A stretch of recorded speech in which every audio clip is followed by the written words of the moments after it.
நான் விதைத்ததை அவர் அறுத்தார், அவர் விதைத்ததை நீங்களும் நானும் அறுக்க போகிறோம். I am totally forgiven.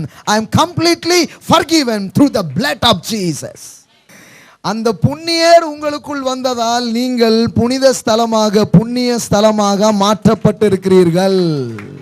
இப்போ திருவிருந்து எடுத்துக்கிட்டோம். இன்னைக்கு திருவிருந்து எல்லாருக்கும் கொடுக்குறீங்களே, இப்படிலாம் நிறைய பேருக்கு கேள்வி.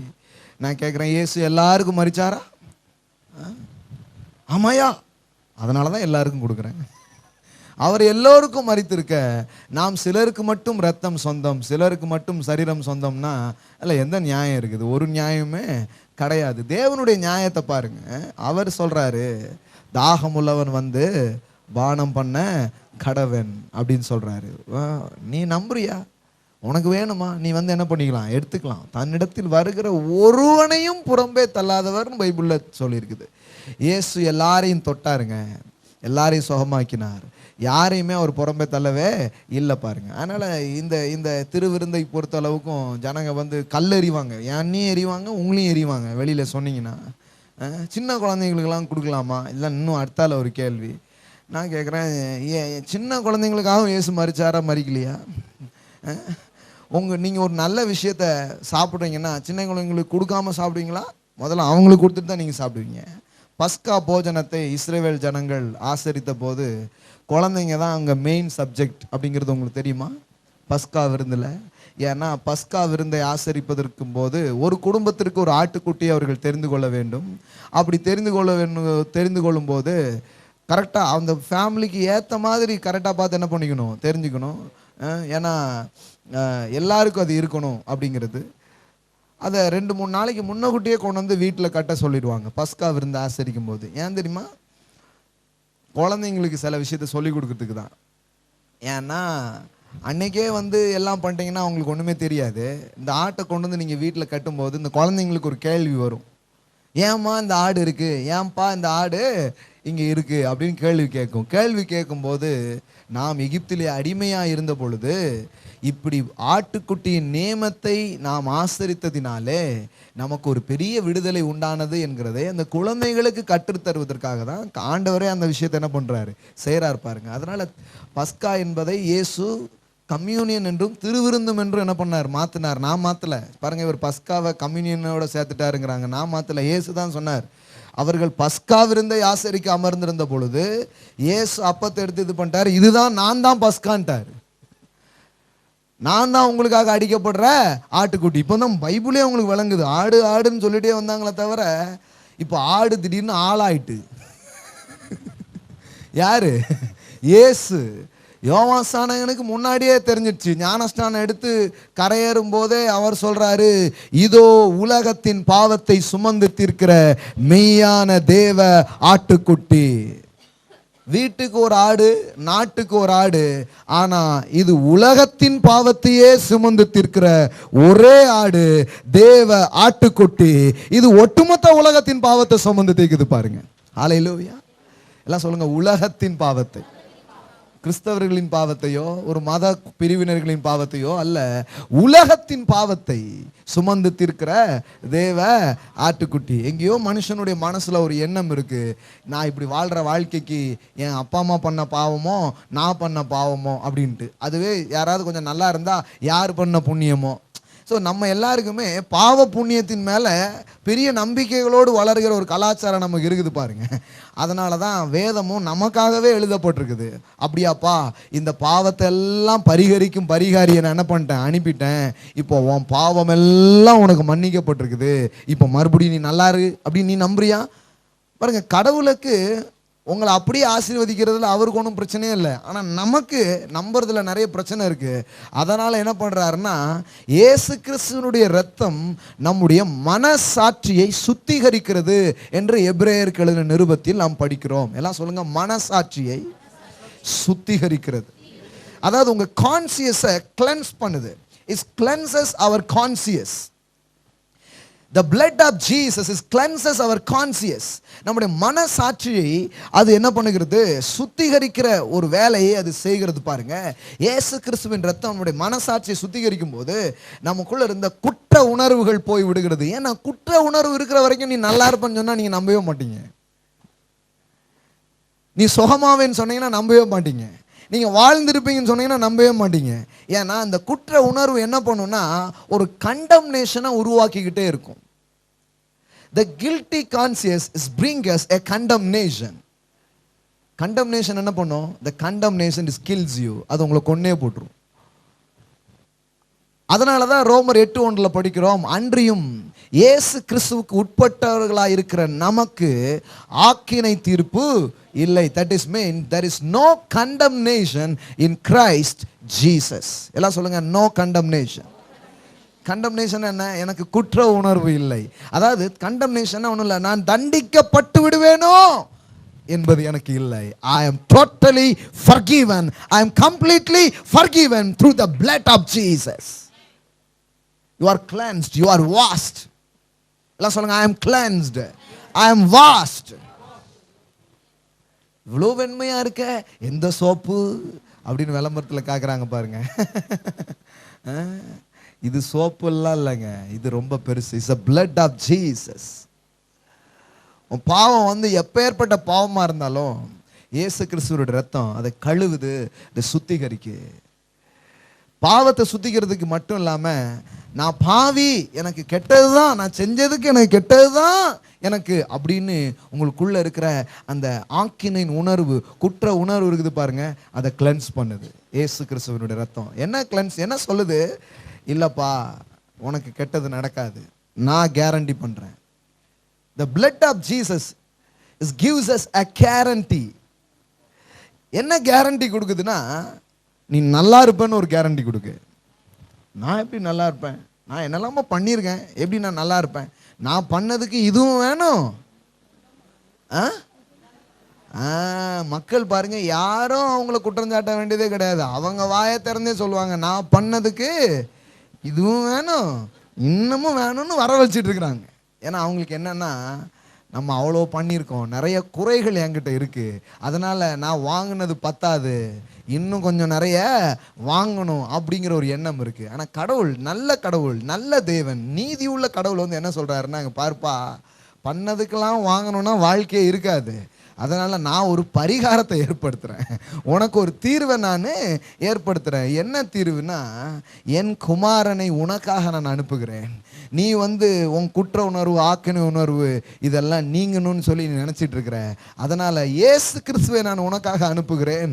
உன் சார்பாக உன் மேல இருக்கக்கூடிய எல்லா ஆக்கினை உணர்வையும் குற்ற உணர்வையும் அவர் உனக்காக சுமர்ந்து கல்வாரி சிலுவையில தீர்ப்பார். இதை நீ விளங்கிக்கொள், இதை நீ புரிந்து கொள். இதன் வழியாக உனக்கு என்ன விளங்க ஆரம்பிச்சிடும்னா, இயேசு எனக்காக அடிக்கப்பட்டிருக்கிறார், நொறுக்கப்பட்டிருக்கிறார், என் பாவங்களை சுமந்திருக்கிறார், அதற்கான தண்டனைகளை அவர் ஏற்றுக்கொண்டதுனால இப்போ அவரை விசுவாசிக்கிற எனக்கு தண்டனை இல்லை, ஆக்கினை தீர்ப்பு என்பதே இல்லை. ஹல்லேலூயா. இந்த சிவிலைசேஷன்ஸ் அல்லது இந்த சொசைட்டிஸ் எப்படி ஃபார்ம் ஆச்சு அப்படிங்கிற வரலாறுகளை போய் நாம் படிக்க ஆரம்பிக்கும் பொழுது அங்கே என்ன நடக்குதுன்னா, திடீர்னு ஒரு ப்ரெஷர் வந்து எழும்பும் ஒரு சொசைட்டியில். அந்த ப்ரெஷரை சமாளிக்கிறதுக்கு காலங்காலமாக மனிதர்கள் என்ன செய்வார்கள் அப்படின்னு சொன்னால், ஒரு பலி ஆடை அவர்கள் வைத்திருப்பார்கள். யூனோ த பலி கடா மெத்தட் உங்களுக்கு தெரியுதா?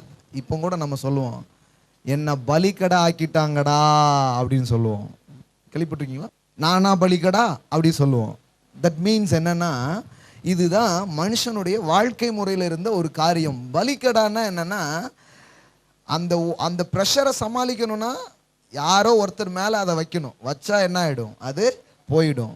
அந்த 4 பேர்னால தானே அந்த 4 பேர் ஏதாவது பண்ணி விட்டுருவாங்க, பண்ணி விட்டால் ப்ரெஷர் என்ன ஆகிடும், போயிடும்.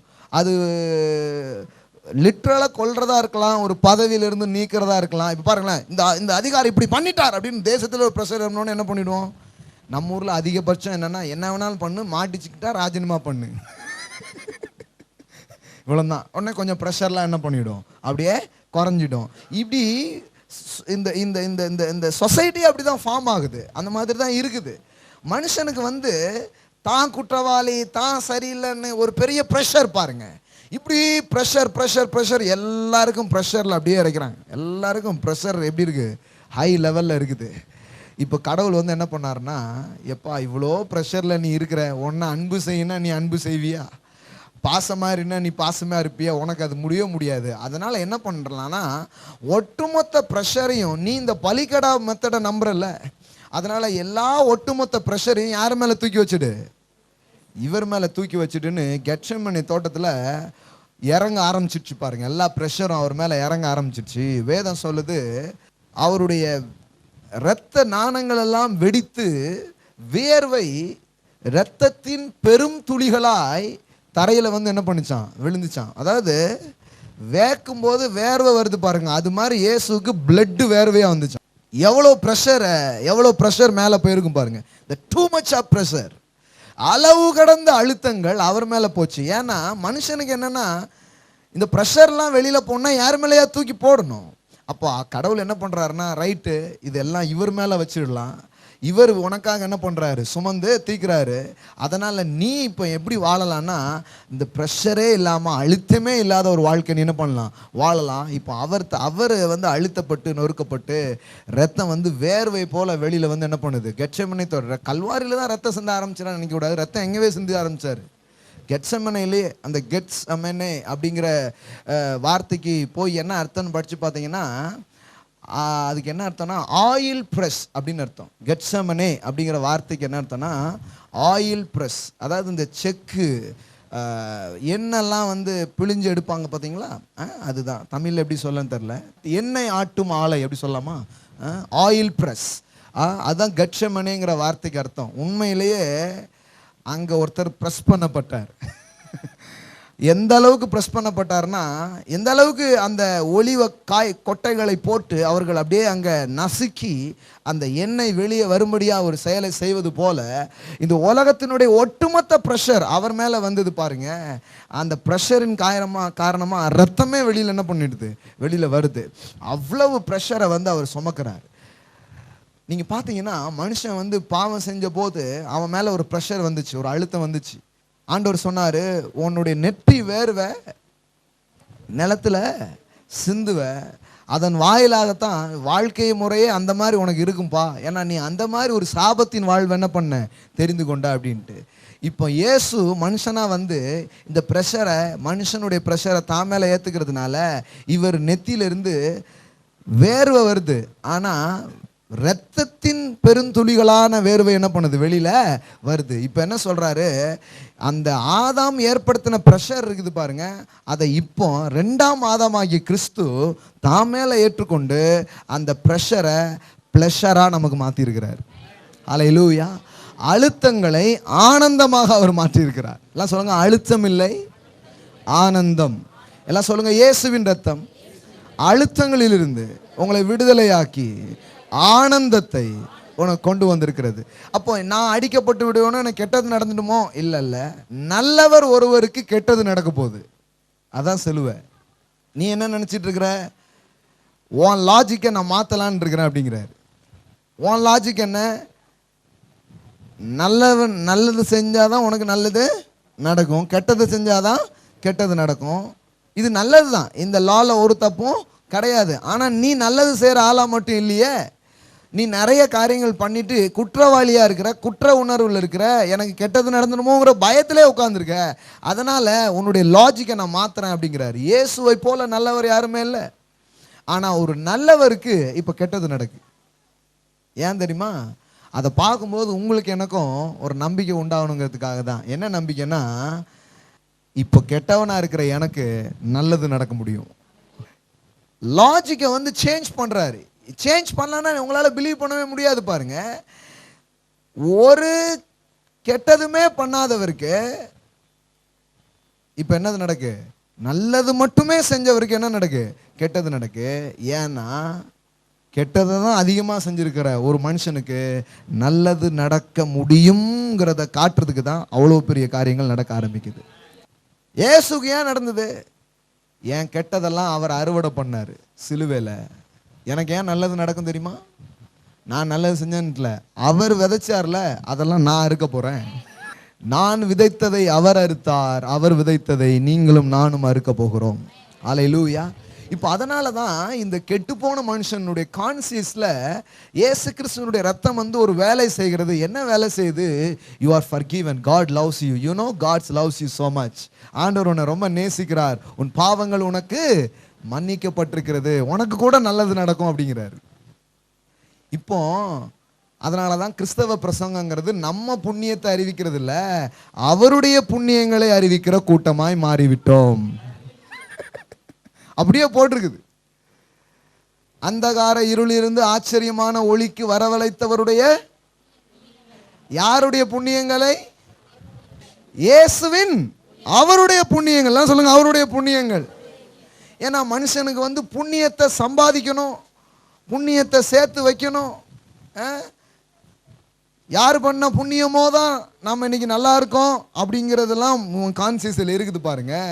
ஆனால் நிறைய பேருக்கு அந்த எது நம்பிக்கையாக இருக்குதோ அதுவே நிறைய பேருக்கு நம்பிக்கையாக இல்லை. ஏன்னா நிறைய பேருக்கு என்ன ஆயிடுச்சுன்னா,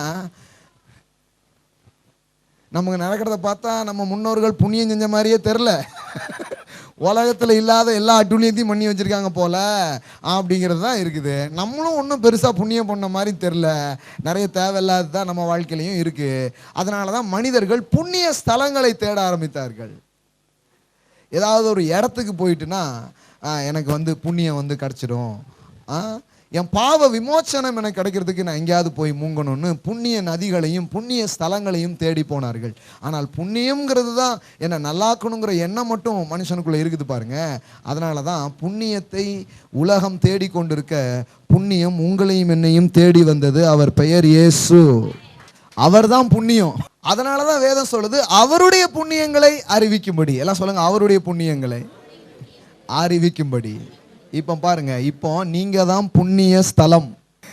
அந்த புண்ணியர் உங்களுக்குள் வந்ததால் நீங்கள் புனித ஸ்தலமாக, புண்ணிய ஸ்தலமாக மாற்றப்பட்டிருக்கிறீர்கள். இயேசுதான் உண்மையான பாவநாசம். ஏன்னா அவர் இரத்தத்துல தான் பாவம் அடைஞ்சது நாசம். பாவத்தையே நாசம் பண்ற ஒன்று தானே பாவநாசம். நான் சொல்றேன், இயேசுதான் பாவநாசம். அவருடைய இரத்தத்துக்குள்ள எல்லா பாவங்களும் நாசம் அடைந்தது. ஆனா இது என்னன்னா, பாவத்தை நாசமாக்கி பாவிக்கு வாழ்வை கொடுத்தது. இதுதான் இங்க இருக்கிற வித்தியாசம். இந்த நெருப்புக்குள்ள தூக்கி போட்டாங்க பாருங்க அந்த ராஜா, கரெக்டா பாத்தீங்கன்னா இந்த மைக்ரோவேவன் அடுப்பு மாதிரி என்ன ஆயிடுச்சுன்னா, நெருப்புல தூக்கி போட்டா இவனை அது வேக வைக்கல, கயிறை வேக வச்சுட்டு, புரியுதுங்களா? அது மாதிரி ரத்தத்துக்குள்ள கொண்டு போய் விட்டா பாவத்தை கொண்டுட்டு பாவிக்கோ வாழ்வு அது கொடுத்துடுச்சு. அழிக்க வேண்டியதை அழிச்சிச்சு, கொடுக்க வேண்டியதை கொடுத்துச்சு. இயேசுவனுடைய ரத்தம் வந்து 2 in 1 பவர் மாதிரி வேலை செய்யுது.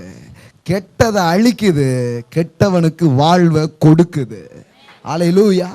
இந்த மாதிரி வேலையை தான் அது செய்து பாருங்க. அதனால தான் இப்போ வந்து இந்த கான்சியஸ்ல இட்ஸ் பியூரிஃபை யுவர் கான்சியஸ். எதை சொல்லுங்க? the blood of Jesus, இயேசுவின் ரத்தம் என் மனசாட்சியை சுத்திகரிக்கிறது. அதாவது உங்களுடைய ஆழ் மனதுக்குள்ள, உங்களுடைய கான்சியஸ்குள்ள போய் ஆழமான வேலைகளை செய்கிறது. அது என்ன வேலைன்னா, உனக்கு நல்லது நடக்கும், உனக்கு நன்மை உண்டாகும், சுகத்தை பெற நீ தகுதி உள்ளவன் தான், நன்மையை பெற நீ உரிமை உள்ளவன் தான் என்கிற ஒரு லீகலான ஒரு நம்பிக்கையை, சட்டபூர்வமாக ஒரு காரியத்தை ஏற்றுக்கொள்கிற ஒரு நம்பிக்கையை உங்களுக்குள்ள அது கொண்டு வருது பாருங்க. எபிரேயர் நிருபத்துக்கு வாங்க, 9வது அதிகாரத்துக்கு வாங்க, 14வது வசனம் பாருங்க. நித்திய ஆவியினாலே தம்மை தாமே பழுதற்ற பலியாக தேவனுக்கு ஒப்பு கொடுத்த கிறிஸ்துவினுடைய இரத்தம் ஜீவனுள்ள தேவனுக்கு ஊழியம் செய்வதற்கு உங்கள் மனசாட்சியை செத்த கிரியைகளற சுத்திகரிப்பது எவ்வளவு நிச்சயம். The blood of Jesus is cleanses our conscience. உங்களுடைய மனசாட்சியை அது சுத்திகரிக்கிறது. மனிதனுக்கு சுத்திகரிப்புங்கிறது ஏதோ உடம்புல சரீரத்தில் தேவையான ஒன்று போல மனிதர்கள் நினைச்சிட்டு இருக்கிறாங்க. ஆனா வேதாகமம் சொல்லுது, மனசாட்சியிலே ஒரு சுத்திகரிப்பு தேவைப்படுகிறது. உள்ளத்திலே ஒரு பியூரிஃபை அவர் என்ன பண்றாரு, கொண்டு வருகிறார். It cleanses our conscience. உங்கள் மனசாட்சியை செத்த கிரியைகள சுத்திகரிப்பது எவ்வளவு நிச்சயம். அது என்ன செத்த கிரியை பாருங்க, இது ரொம்ப ஆழமான வார்த்தைகள். ஒவ்வொரு வார்த்தையுமே அதுவே படிக்கணும். அவ்வளோ அர்த்தம் இருக்கு பாருங்க. நீங்கள் வந்து கிருபையின் வாழ்வதும் வளர்வதுன்னு ஒரு சீடி இருக்கும், அதில் கேளுங்க. டெட் ஒர்க்ஸ் குட் ஒர்க்ஸ் அப்படிங்கிறது பேசியிருப்பேன். செத்த கிரியைங்கிறது என்னன்னா டெட் ஒர்க்ஸ். செத்த கிரியை அப்படின்னா என்னன்னா, இந்த சுத்திகரிக்கப்படாத மனசாட்சி இருக்கு பார்த்தீங்களா, அதாவது கிளென்ஸ் பண்ணப்படாத மனசாட்சி என்ன பண்ணுதுன்னா, இந்த மனசாட்சி அவனை குற்றப்படுத்திக்கிட்டே இருக்கிறதுனால, அவனை குற்றவாளி அப்படின்னு சொல்லிக்கிட்டே இருக்கிறதுனால பாருங்க, நம்ம மனசாட்சி ஆனால் நமக்கே எதிராக அப்போ சொல்லுது சாட்சி. சில பேர் இந்த மனசாட்சி ஓவராக சத்தம் போடுறதுனால டப்புக்குன்னு ஒரு கட்டிங்கை போட்டு படுத்துடலாம், ஏன்னா அது ஓவராக குமுறுத அப்படின்னு அந்த குமுறலை அமர்த்துறதுக்காக சிலது பண்ணுறாங்க. சிலர் வந்து ஏதாவது கூட்டத்தில் போய் உட்காந்துக்கிடுவாங்க, ஏன்னா அந்த மனசாட்சி வந்து என்கிட்ட என்ன பண்ணிடக்கூடாது. எல்லாருமே அவங்ககிட்ட இருந்து தப்பிச்சுக்கணும் தான் முயற்சி பண்ணிட்டு இருக்காங்க. எல்லாருமே யாருக்கிட்ட இருந்து எஸ்கேப் ஆக நினைக்கிறாங்க. நீங்கள் ரொம்ப நாளாக சந்திக்காத ஒரு ஆள் நீங்கள் தான். ஏன்னா அவன் வந்து நின்னம்னா நீலாம் இருக்க பாருன்னு போட்டு திட்டு போடும் நம்மளை. அது வந்து கேட்காத கேள்விலாம் கேட்கும். அதனால் இந்த மனசாட்சி வந்து மனுஷனுக்கு எதிராகிடுது.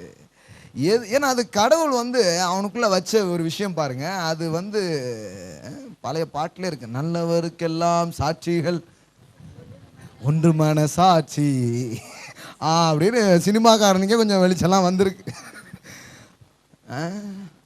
மனசாட்சி ஞாபகம் வருதா? இப்போ வருதா பாருங்க. இப்போ எப்ரேயரில் சொன்னால் உங்களுக்கு புரியல பாருங்க. இவ்வளோ நேரம் எப்ரேயரில் என்ன பிரதர் நீங்கள் இப்போ இந்த பாட்டு போயணுன்னே விளங்குது பாருங்க. இப்போ அது அப்போ உங்களுக்கு விளங்குறதுலாம் நான் சொல்ல முடியும். ஓஹோ இப்போ விளங்குது, அதுதானா அப்படின்ட்டு. இதை நீ ஏமாற்ற முடியாது. இதில் வந்து அந்த ஒரிஜினலுடைய அந்த இதை கடவுளை வச்சிருக்கிறார். நீங்கள் எப்படி இருக்கணும்னு உங்களை வச்சாரோ அப்படி இருக்கிறதுக்கான ஒரு விஷயம் அதில் இருக்கு. அதான் கான்சியஸ் மனசாட்சி அப்படிங்கிற ஒன்று. இப்போ இது வந்து இவன் தப்பாக நடந்துக்கிறதுனால இது வந்து இவனுக்கே எதிராக ஒரு கோர்ட்டில், அதுவே கோர்ட்டாக இருக்கும், ஜட்ஜாக இருக்கும், வக்கீலாக நின்று எதிராக ஆர்கியூ பண்ணிக்கிட்டு இருக்கும். நல்லது நடக்கணும் அவர் சொன்னார், உனக்கு நடக்குமா, நீ பண்ணதுக்கு நடக்கும் பாரு, நடக்கணும் என்னெல்லாம் நடக்குது பாரு உனக்கு அப்படின்ட்டு அது உள்ளே இருந்து என்ன பண்ணிகிட்டே இருக்கும், பயங்கரமாக சத்தம் போட்டுக்கிட்டே இருக்கும். இந்த மாதிரி ப்ராப்ளம்ஸ் இருக்குது. ஏன் சமாதானமே இல்லை மனிதர்கள் சொல்கிறாங்க, சந்தோஷமே இல்லை. ஏன்னா இந்த மனசாட்சியில் ஒரு சாந்தம் ஏற்படவில்லை. மனசாந்தி அப்படிங்கிறாங்க பாருங்க. சாந்தம் சாந்தி அதான் சமாதானத்துக்கான ஒரு நல்ல தமிழ் வார்த்தை தான் சாந்தி. நம்ம வந்து சமாதானம்னா கிறிஸ்தவ வார்த்தை, சாந்தினா அது வேற யாருடைய வார்த்தையும் நினச்சிடுறோம். உங்களுக்கு சாந்தி உண்டாவதாக. இனிமே வந்து நானே நிறைய வார்த்தையை மாற்றலான் இருக்கிறேன். சமாதானத்தோடு போய்க்கிற கடவோம் அப்படிங்கிற வார்த்தையை எடுத்துட்டு சாந்தியோடு போய் வர கடவோன்னு நம்ம சொல்லலான் இருக்கிறேன். நான் என்ன இப்போ என்ன கெட்டு போச்சுங்கிறேன் நான்.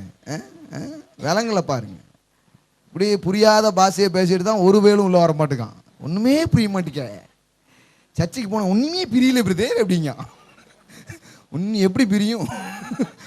ஒன்றும் ஒரு நாளும் புரியாத வார்த்தையே பேசிகிட்டு இருக்கு. வீட்டில் வந்து சமாதானம்னா பேசிக்கிட்டு இருக்கீங்க. ஒரு சாந்தி இல்லை, மனசாந்தி இல்லை. அப்போ இது வந்து பார்த்தீங்கன்னா உள்ளுக்குள்ளே ஒரு ஒரு ஒரு ஒரு கில்ட்டு, ஒரு குற்ற உணர்வு. நான் வந்து எனக்கு எப்படி நல்லது நடக்கும்னு நம்மளாலே நம்ப முடியல. ஏன்னா நல்லவனுக்கு தானே நல்லது நடக்கும், உனக்கு எப்படி நடக்கும்னு சொல்லி இந்த மனசாட்சி நமக்கு எதிரான ஒரு குரலை அது எழுப்பி கொண்டே இருக்கிறது. நிறைய பேர் அதை கேட்க விரும்புறதில்லை, அதனால எங்கேயோ ஓடுறாங்க. என்னன்னா அதுவும் கூட தான் வரும். இந்த வீடு சரியில்லை அதனால வீட்டை மாத்திடலான்னு பார்த்தா அந்த வீட்லயும் அவர் இருப்பாரு. சரி வேலை சரியில்லைன்னு வேலையை மாத்துவாங்க, அங்கேயும் இருப்பார் அவரு. சிலர் நாட்டை விட்டே ஓடி போறாங்க, அங்கேயும் அவர் கூடவே இருக்காரு. இதுல இருந்து எப்படிடா தப்பிக்கணும்னு தெரியல. அதனால இந்த மனசாட்சிய அந்த சத்தத்தை கேட்க விடாம பண்றதுக்காக இந்த உலகத்துல நிறைய காரியங்கள் இருக்கு. அதுக்குள்ளெல்லாம் போய் மனிதன் வந்து ஈடுபடுறான். ஈடுபட்டா கொஞ்சம் இந்த சத்தத்தை என்ன பண்ணிடலாம், அமைச்சிடலாம். அதாவது இப்போ வந்து கெடிகாரம் வந்து இருக்கு, ஓடுது. இப்போ இந்த கெடிகாரத்தில் சவுண்டு வருதான்னா சவுண்டு வருது, ஆனால் இங்கே நிறைய சவுண்ட் இருக்கிறதுனால அது என்ன பண்ண மாட்டேக்கு, கேட்க மாட்டுக்கு. அது மாதிரி நல்ல பெரிய இறைச்சல் உள்ள ஒரு காரியத்தில் போய் நம்ம சிக்கிக்கிட்டோன்னு சொன்னால் எதுக்குள்ளேயாவது மூஞ்ச போதிச்சிக்கிறது ஒவ்வொன்றும் ஒவ்வொருத்தர் வச்சுருக்கிறாங்க. நான் அதனால தான் சொல்லுவேன், தத்துவ ஞானியாக இருந்தாலும் சரி, குடிகாரனாக இருந்தாலும் சரி, ரெண்டு பேருமே ஒரே விஷயத்தை தான் தேடிட்டு இருக்கிறாங்க. சிலர் தத்துவத்தில் போய் புதைந்து கொள்கிறார்கள், சிலர் தவறான பழக்கங்களில் புதைந்து கொள்கிறார்கள். எல்லாரும் எங்கேயோ புதைஞ்சு போகணுங்கிற ஒரு எண்ணம் இருக்குது. ஆனால் இது எப்படி இருக்குதுன்னா, ஏதோ சொல்லுவாங்க, இந்த நெருப்பு கோழி வந்து மண்ணுக்குள்ளே தலையை வச்சுட்டு நான் வந்து மறைஞ்சிட்டேன் அப்படின்னு நினைக்குமா, தலையை மட்டும் அது முக்கிட்டு.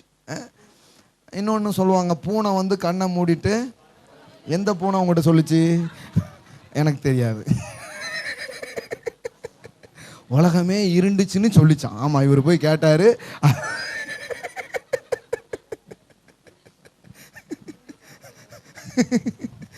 தெரில, இதெல்லாம் எப்படி தான் கண்டுபிடிக்காங்களே தெரிலனே. பூனை பாஷெல்லாம் தெரியுது. இப்படி நிறைய சொல்லுவாங்க. ஆனால் அவங்க என்ன சொல்ல வர்றாங்கன்னுடைய கருத்து எனக்கு விளங்குது. என்னன்னா, நாம் வந்து நம்மகிட்ட இருந்து எஸ்கேப் ஆகிறதுக்காக இப்படி ஏதோ ஒன்றை நம்ம பண்ணி நாம் எங்கேயோ போய் என்ன பண்ணிக்கிறோம், ஒளிஞ்சிக்கிறோம். ஏன்னா நம்மளாலே சந்திக்க முடியல. இந்த உலகத்தில் நீங்கள் வந்து எதையாவது ஹேண்டில் பண்ண முடியலன்னு சொல்கிறீங்கன்னா, முதல்ல உங்களை ஹேண்டில் பண்ண முடியலங்கிறதா உங்கள் ப்ராப்ளம். என்ன ஹேண்டில் பண்ண என்னால் முடியலங்கன்னு தவிச்சு போயிடுறான் ஒரு மனுஷன். இதிலிருந்து அவன் எப்படி வெளியில் வருதுன்னு அவனுக்கு தெரியல. இந்த கான்சியஸில் வந்து ஒரு இது இருக்குது. அதனால் சைக்காலஜின்னு ஒன்று வருது பாருங்கள். இந்த மனோவியல், இந்த சைக்காலஜி வந்து என்ன பண்ணுதுன்னா, அது வந்து ஒரு தீர்வை இந்த மனசாட்சி கொடுக்கறதுக்கு முற்படுது. ஒரு தீர்வை கொண்டு வந்து எதையாவது பண்ணிடல. ஏன்னா ஓவராக இந்த மனசாட்சியினுடைய இந்த கண்டம்னேஷனுக்குள்ளே போகிறதுனால மனுஷன் ஒரு மாதிரி ஆயிடுறான், நிம்மதியே இருக்க மாட்டேக்கு. புசிக்கிறான், குடிக்கிறான், சாப்பிட்றான், என்னெல்லாமோ பண்ணுறான், ஆனால் ஒரு மாதிரி இருக்குதுங்க அப்படிங்கிறான். அப்போது சைக்காலஜி என்ன சொல்லுதுன்னா, இந்த குற்ற உணர்வு தான் இவனை வந்து இப்படி பண்ணுதுன்னு கொஞ்சம் தெரியுது பாருங்க. அதனால சைக்காலஜி என்ன பண்ணுதுன்னா, ஐ எம் ஓகே அப்படின்னு ஒரு கான்செப்ட் கொண்டு வந்தது. கடந்த ஒரு 10 வருடங்களாக ரொம்ப பாப்புலரான ஒரு தாட் சைக்காலஜி உலகத்தில் இருக்குதுன்னா, இந்த ஐ எம் ஓகேங்கிற தாட்டு தான். அதாவது ஒன்றும் இல்லை, நான் நல்லா இருக்கேன், நல்லா இருக்கேன், நல்லா இருக்கேன், நல்லா இருக்கேன், அப்படியே கொண்டு போயிடா. ஐ எம் ஓகே அப்படின்னே கொண்டு போயிட்டேன், நான் கொண்டு போயிடலாம். டெய்லி 4 முறை சொல்லிடு, நல்லா இருக்கேன், நல்லா இருக்கேன், சரியா இருக்கு அப்படின்னு சமாளிடா அப்படின்னு உள்ள என்ன பண்ணிட்டாங்கன்னா, அப்படியே சைக்காலஜி வந்து உள்ள அந்த மாதிரி ஒரு இதை கொண்டு வந்து அதை உலகம் ஃபுல்லாக அது வித்துது. I am ஓகேங்கிற principles. ஏன்னா மனுஷன் ஒவ்வொருத்தருக்கும் அந்த ப்ராப்ளம் இருக்கு. அது எப்படி சால்வ் பண்ணணும்னு அவனுக்கு தெரியாதனால அதை போய் எல்லாரும் வாங்கினாங்க, படித்தாங்க, கேட்டாங்க.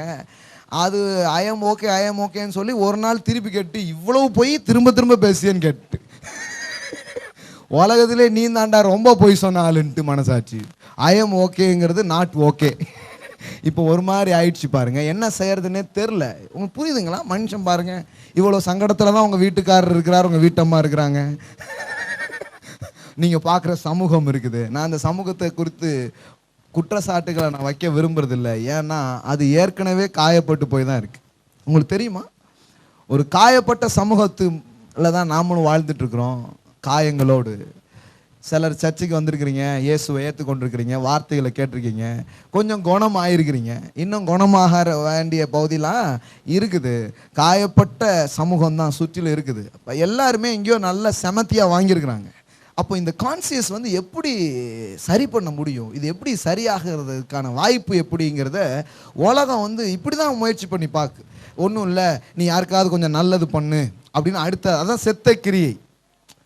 அதில் வருது பாருங்க, டெட் ஒர்க்ஸ் அப்படின்னு வருது பாருங்க. உங்கள் மனசாட்சியை செத்த கிரியைகளற சுத்திகரிப்பது எவ்வளவு. அதனால இப்போ நான் நல்லவன்னு இந்த மனசாட்சியை மறுபடியும் சொல்ல வைக்கணும்னா நம்ம கொஞ்சம் என்ன பண்ணுவோம், நல்லது செய்ய ஆரம்பிப்போம். அப்படின்னு சொல்லிட்டு நல்லது செய்யணுங்கிற விருப்பத்தில் செய்யாம இதை செஞ்சாவது கொஞ்சம் மனசாந்தி கிடைக்காதா? யாருக்கெல்லாம் விளங்குது நான் பேசுறது, புரியுதா?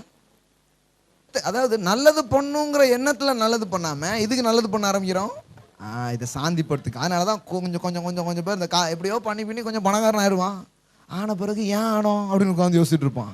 இவ்வளோ வாங்கியும் ஒன்றுமே ஆவலையே, வீட்டில் 5-6 காரையும் நுப்பாட்டியாச்சு, பதவியும் வாங்கியாச்சு, ஆனால் ஒரு மாதிரி இருக்க அப்படின்னு உட்காந்துட்டு இருக்கிறாங்க. சிலருக்கு இப்போ இதெல்லாம் இல்லைங்கிறதுனால தான் ஒரு மாதிரி உட்காந்துருக்கீங்க, அது வேற கதை. அது வேற மாதிரி டீல் பண்ணணும்னு வச்சுக்கோங்களேன். சிலருக்கு பசி மயக்கம், சிலருக்கு உண்ட மயக்கம். இல்லைன்னு மயங்கிருக்கு போயிருக்கான், ஒருத்தனுக்கு தின்னதுனால ரொம்ப மயங்கி போயிருக்கிறான். எல்லாமே ஒரு மயக்கம். அதுக்கு பதில் சொல்லிட்டு இருக்கிறேன் நான். அப்போ என்ன ஆயிடுதுன்னா, யாராவது ஒருத்தர் வந்து, ஏன்னா இந்த மாதிரி டைமில் தான் அவன் ஆன்மீகம்ங்கிற ஒரு காரியத்துக்குள்ளே ஈடுபட ஆரம்பிக்கிறான். நேற்றுக்கு ரஜினிகாந்த் பேசினார் பார்த்தீங்களா? இவ்வளவு நாள் நான் சினிமா துறையில் சாதித்தேன் எல்லாம் பண்ணேன், ஆனால் இப்பொழுது ஆன்மீகம் தான் எனக்கு இன்பத்தை அளிக்கும் என்று நம்பி அதில் நான் இறங்கியிருக்கிறேன் அப்படிங்கிறாரு. அது 1/2 மணி நேரம் ரஜினிகாந்த் பேசினார். கலைத்துறை இல்லை எனக்கு கிடைச்ச வெற்றி எத்தனையோ காரியங்கள்லாம் எனக்கு கொடுத்துச்சு, ஆனால் எதுவுமே எனக்கு சமாதானத்தை கொடுக்கல. எமயமலை பக்கமாக போயிட்டோம்னா எனக்கு ரொம்ப நல்லா இருக்கும்னு நினைக்கிறேன் அப்படின்னு சொல்லி, ஆன்மீகம் எனக்கு தருமா என்று மனிதன் பாருங்க எவ்வளோ கிடைச்ச பிறகு அடுத்தால ஒன்றுமே ஆகலான்னு தெரிஞ்சதுக்கப்புறம் என்னை எதுதான் அப்போ திருப்தி ஆக்கும், எதுதான் எனக்குள்ள சந்தோஷத்தை கொடுக்கும்னு சொல்லி ஒரு அடுத்த மாற்றத்துக்கு தயாராகிறான் பாருங்க. அவன் அப்போ எல்லாரும் பெரிய ஆள் அப்படின்லாம் சொல்லும்போது, ஆனால் அவர்கள் என்னுடைய உள்ளத்தின் தேவைகள் இன்னும் சந்திக்கப்படவில்லை, அதுக்கு என்ன வழி இருக்குது, அதுக்கு வந்து அப்படியே நல்லா உட்காந்துட்டா கிடச்சிருமா, தியானிச்சா கிடச்சிருமா, எங்கேயாவது ஏறி போனால் கிடச்சிடுமான்னு இன்னும் தேடலுக்குள்ளே தான் இருக்குது. அதை தேடி நான் இப்போ போயிட்டுருக்கேன் அப்படின்னு சொல்லி ஒரு புத்தக வெளியீட்டு விழாவில் நேற்றுக்கு வந்து பேசினேன். நிறைய நேரத்தில் பாருங்க, சபைக்கு எவ்வளோ பெரிய ஒரு வாய்ப்பு இருக்குது பாருங்க. இந்த மாதிரி ஒரு உலகம், பெரிய மனிதர்களும் இப்படிப்பட்ட சாந்தியையும் சமாதானத்தையும் தேடிக்கொண்டு இருக்கும்போது சபை தான் சாந்தி நிலையம் என்று காண்பித்தா எவ்வளோ நல்லா இருக்கும். இயேசுதான் அந்த சாந்தின்னு சொன்னா எவ்வளோ நல்லா இருக்கும். அவருடைய ரத்தம் தான் உன் மனசாட்சியை சுத்திகரிக்க வல்லமை உள்ளது அப்படிங்கிறது விளங்கினா எவ்வளோ நல்லா இருக்கும் பாருங்க. அப்போ அதை முதல்ல சபைக்குள்ள இருக்கிறவங்க அதை விளங்கிக்கிட்டு ஒரு சாந்தியையும் சமாதானத்தையும் அனுபவிக்கணும் பாருங்க. இன்னைக்கு வந்து ரஜினிகாந்துக்கு இது விளங்கிச்சாங்கிறதுலாம் இல்லை, முதல்ல உள்ள இருக்கிற நிறைய பேர் இருக்கிறோம் பாருங்க, நமக்கு இது விளங்க வேண்டியது ரொம்ப அவசியம். ஆனால் எல்லோருமே இப்படிப்பட்ட தேடலுக்குள் வருகிறார்கள் ஒரு குறிப்பிட்ட காலத்துக்கு அப்புறம். அதுக்காக தான் இதை நான் சொல்ல வரேன்.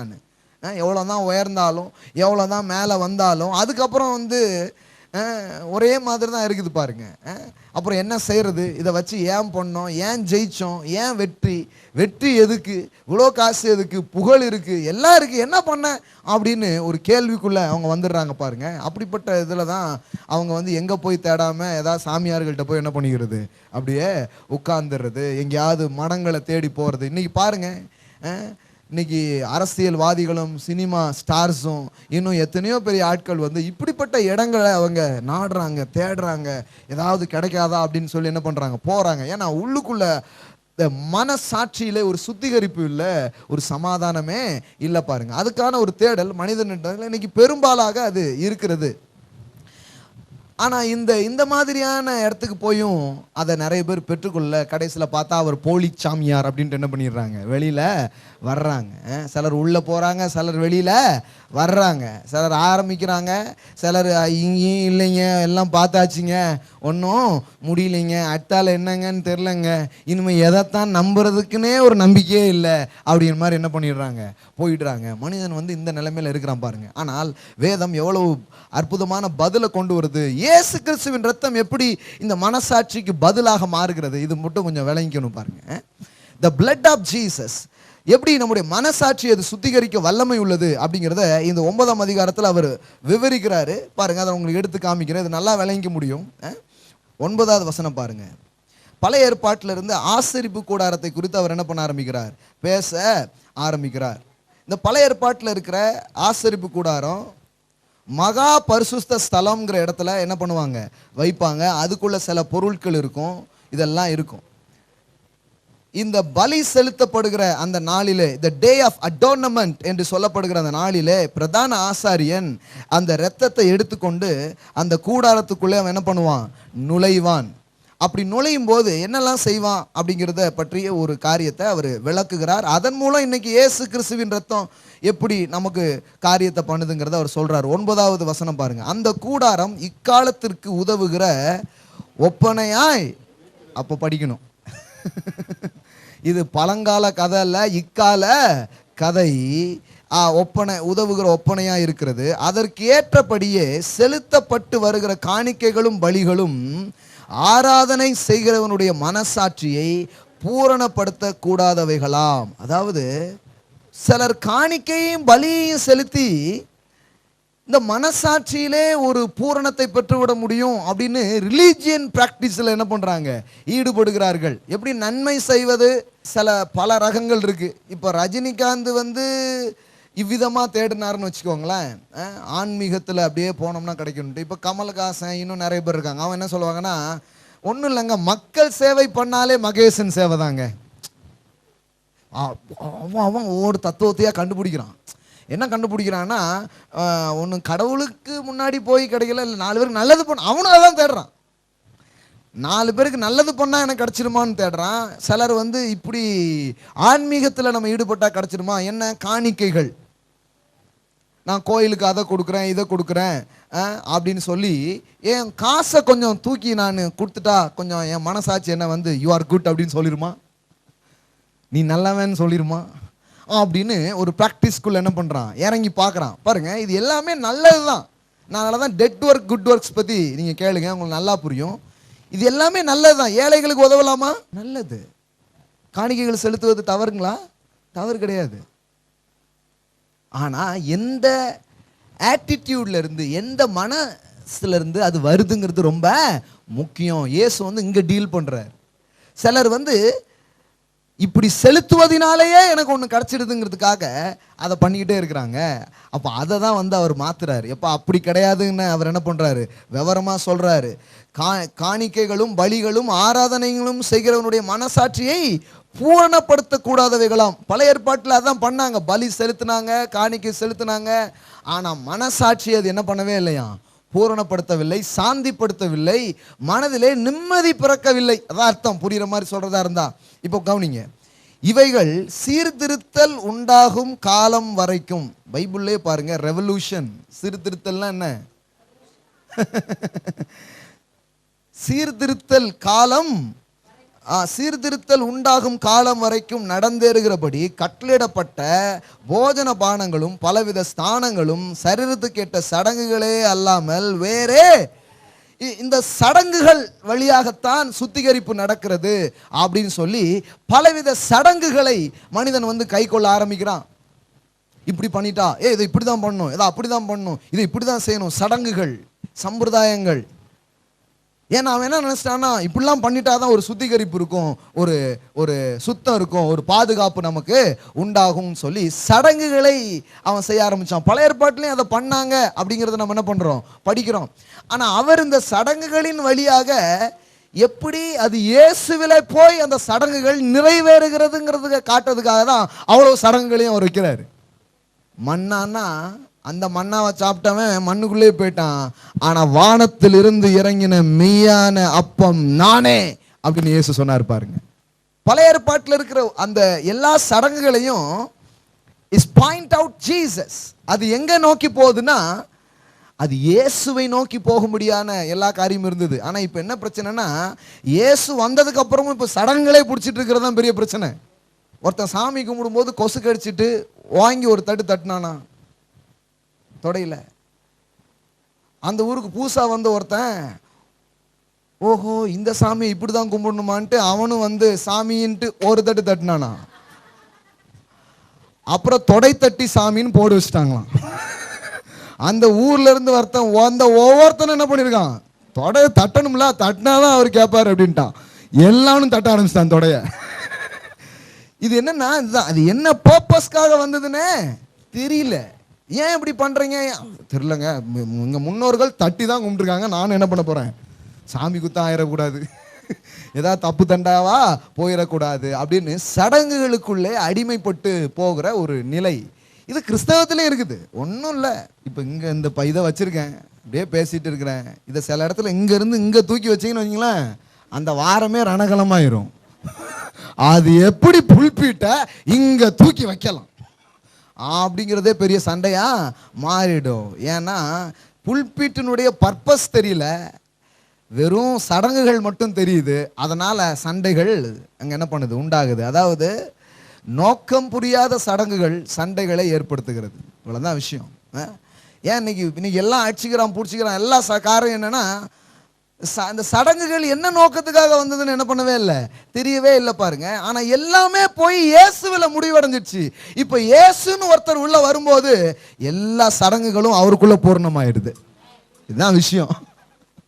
அதனாலதான் ஒன்றும் அதுக்கப்புறம் தேவைப்படுறது இல்லை. எல்லாமே அங்க என்ன ஆயிடுது, நோக்கம் வந்துடுச்சுங்க. ஒரு ஊருக்கு போகிறதுக்கு நிறைய மைல்கல்கள்லாம் வச்சுருக்குறாங்க.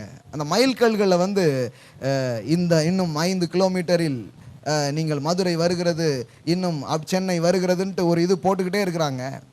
அது எல்லாம் அந்த ஊருக்கு போகிறதுக்கான ஒரு பாயிண்ட்டை தான் அது சொல்லுதே தவிர, நீங்கள் போய் மைல்கல் தான் எல்லான்னு பிடிச்சிக்கிட்டிங்கன்னா எப்படி இருக்கும்?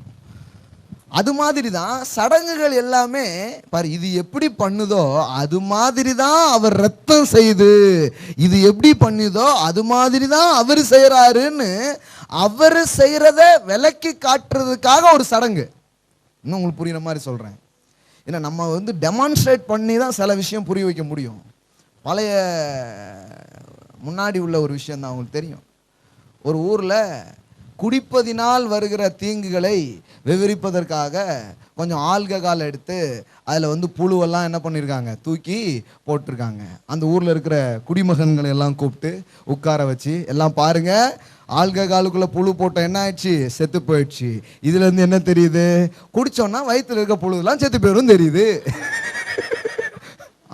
ஒரு நோக்கத்துக்காக அதை டெமாண்ட் பண்ண, இவங்க இன்னொரு நோக்கத்துக்காக புரிஞ்சுட்டு போக, பரவாயில்ல இதில் இவ்வளோ விஷயம் இருக்குதா அப்படின்னு வழங்கிட்டு போயிட்டாங்களாம். அது மாதிரி தான் உங்களுக்கு பர்பஸ் என்னத்துக்குன்னு தெரிஞ்சுக்கலன்னா எல்லாமே தப்பாக போயிடுது பாருங்க. இப்போ எல்லா சடங்குகளும், திருவிருந்தாக இருக்கட்டும், இன்னும் நாம் ஆசரிக்கிற ஒவ்வொரு காரியங்களாக இருக்கட்டும், ஞானஸ்தானமாக இருக்கட்டும், நிறைய பேருக்கு பாருங்கள் அது ஒரு அர்த்தமே தெரியல. ஏதோ முங்கணும், என்ன முங்குறதுனா என்ன எதாவது தெரியுங்களா? ஏதாவது திருவிருந்துனா என்ன எதாவது தெரியுமா? ஒன்றுமே தெரியாது. எல்லாம் அது கரெக்டாக அப்படி பண்ணிடணும் அப்படிங்கிறது தான் தெரியுதே தவிர நோக்கமே விளங்கிக்கல. இப்போ எல்லாமே கிறிஸ்துவிட்ட கொண்டு போய் முடிக்குது அப்படின்னு அவர் சொல்கிறாரு பாருங்க. 10வது வசனத்தை மறுபடியும் படிக்கிறோம் பாருங்க. இவைகள் சீர்திருத்தல் உண்டாகும் காலம் வரைக்கும் நடந்திருக்கிறபடி கட்டளையிடப்பட்ட போஜன பானங்களும் பலவித ஸ்நானங்களும் சரீரத்துக்கேற்ற சடங்குகளே அல்லாமல், எல்லாம் சொல்லுங்க, சரீரத்திற்கேற்ற சடங்குகளே அல்லாமல் வேறல்ல. இப்போ குளிக்கிறது ஒன்றும் தப்பு இல்லை, குளிச்சா கொஞ்சம் உடம்பு சுத்தமாக இருக்கும். ஆனால் அதுக்கும் உன் மனசாட்சி சுத்தமாகறதுக்கும் சம்மந்தமே கிடையாது. ஏன்னா இயேசுநாதர் சீசர்கள் பந்தினே படார்னு உட்காந்துட்டான். உடனே கம்ப்ளைண்ட், உங்க சீசர்கள் கை கழுவாமல் சாப்பிடுகிறார்களே. அவன் மைண்ட்ல என்னன்னா சரீர சுத்திகரிப்பை தான் அவன் என்ன பண்ணிட்டே இருக்கிறான், யோசித்துக்கிட்டே இருக்கிறான். ஆனா எல்லா சுத்திகரிப்பு முறையையும் சொல்லி கொடுத்ததே யாரு, தேவன். ஆனா அதெல்லாம் சொல்லி கொடுக்கறது மூலம் அவர் என்ன சொல்ல வந்தார்னா, தம்பி சுத்திகரிக்க வேண்டியது ஒன்று இருக்கிறது, சுத்திகரிக்கிறதுக்கு இன்னொரு விஷயம் இருக்குங்கிறது சொல்ல வந்தார். சொல்ல வந்ததை விட்டுட்டு அதுக்காக உபயோகப்படுத்தின அந்த உதாரணத்தை பிடிச்சிட்டு அப்படி என்ன பண்ணிட்டாங்க, நின்ட்டாங்க. அதான் பெரிய ப்ராப்ளம். இப்போ அதை பவுல் அப்போஸ்தலன் அதை விளக்குகிறார்.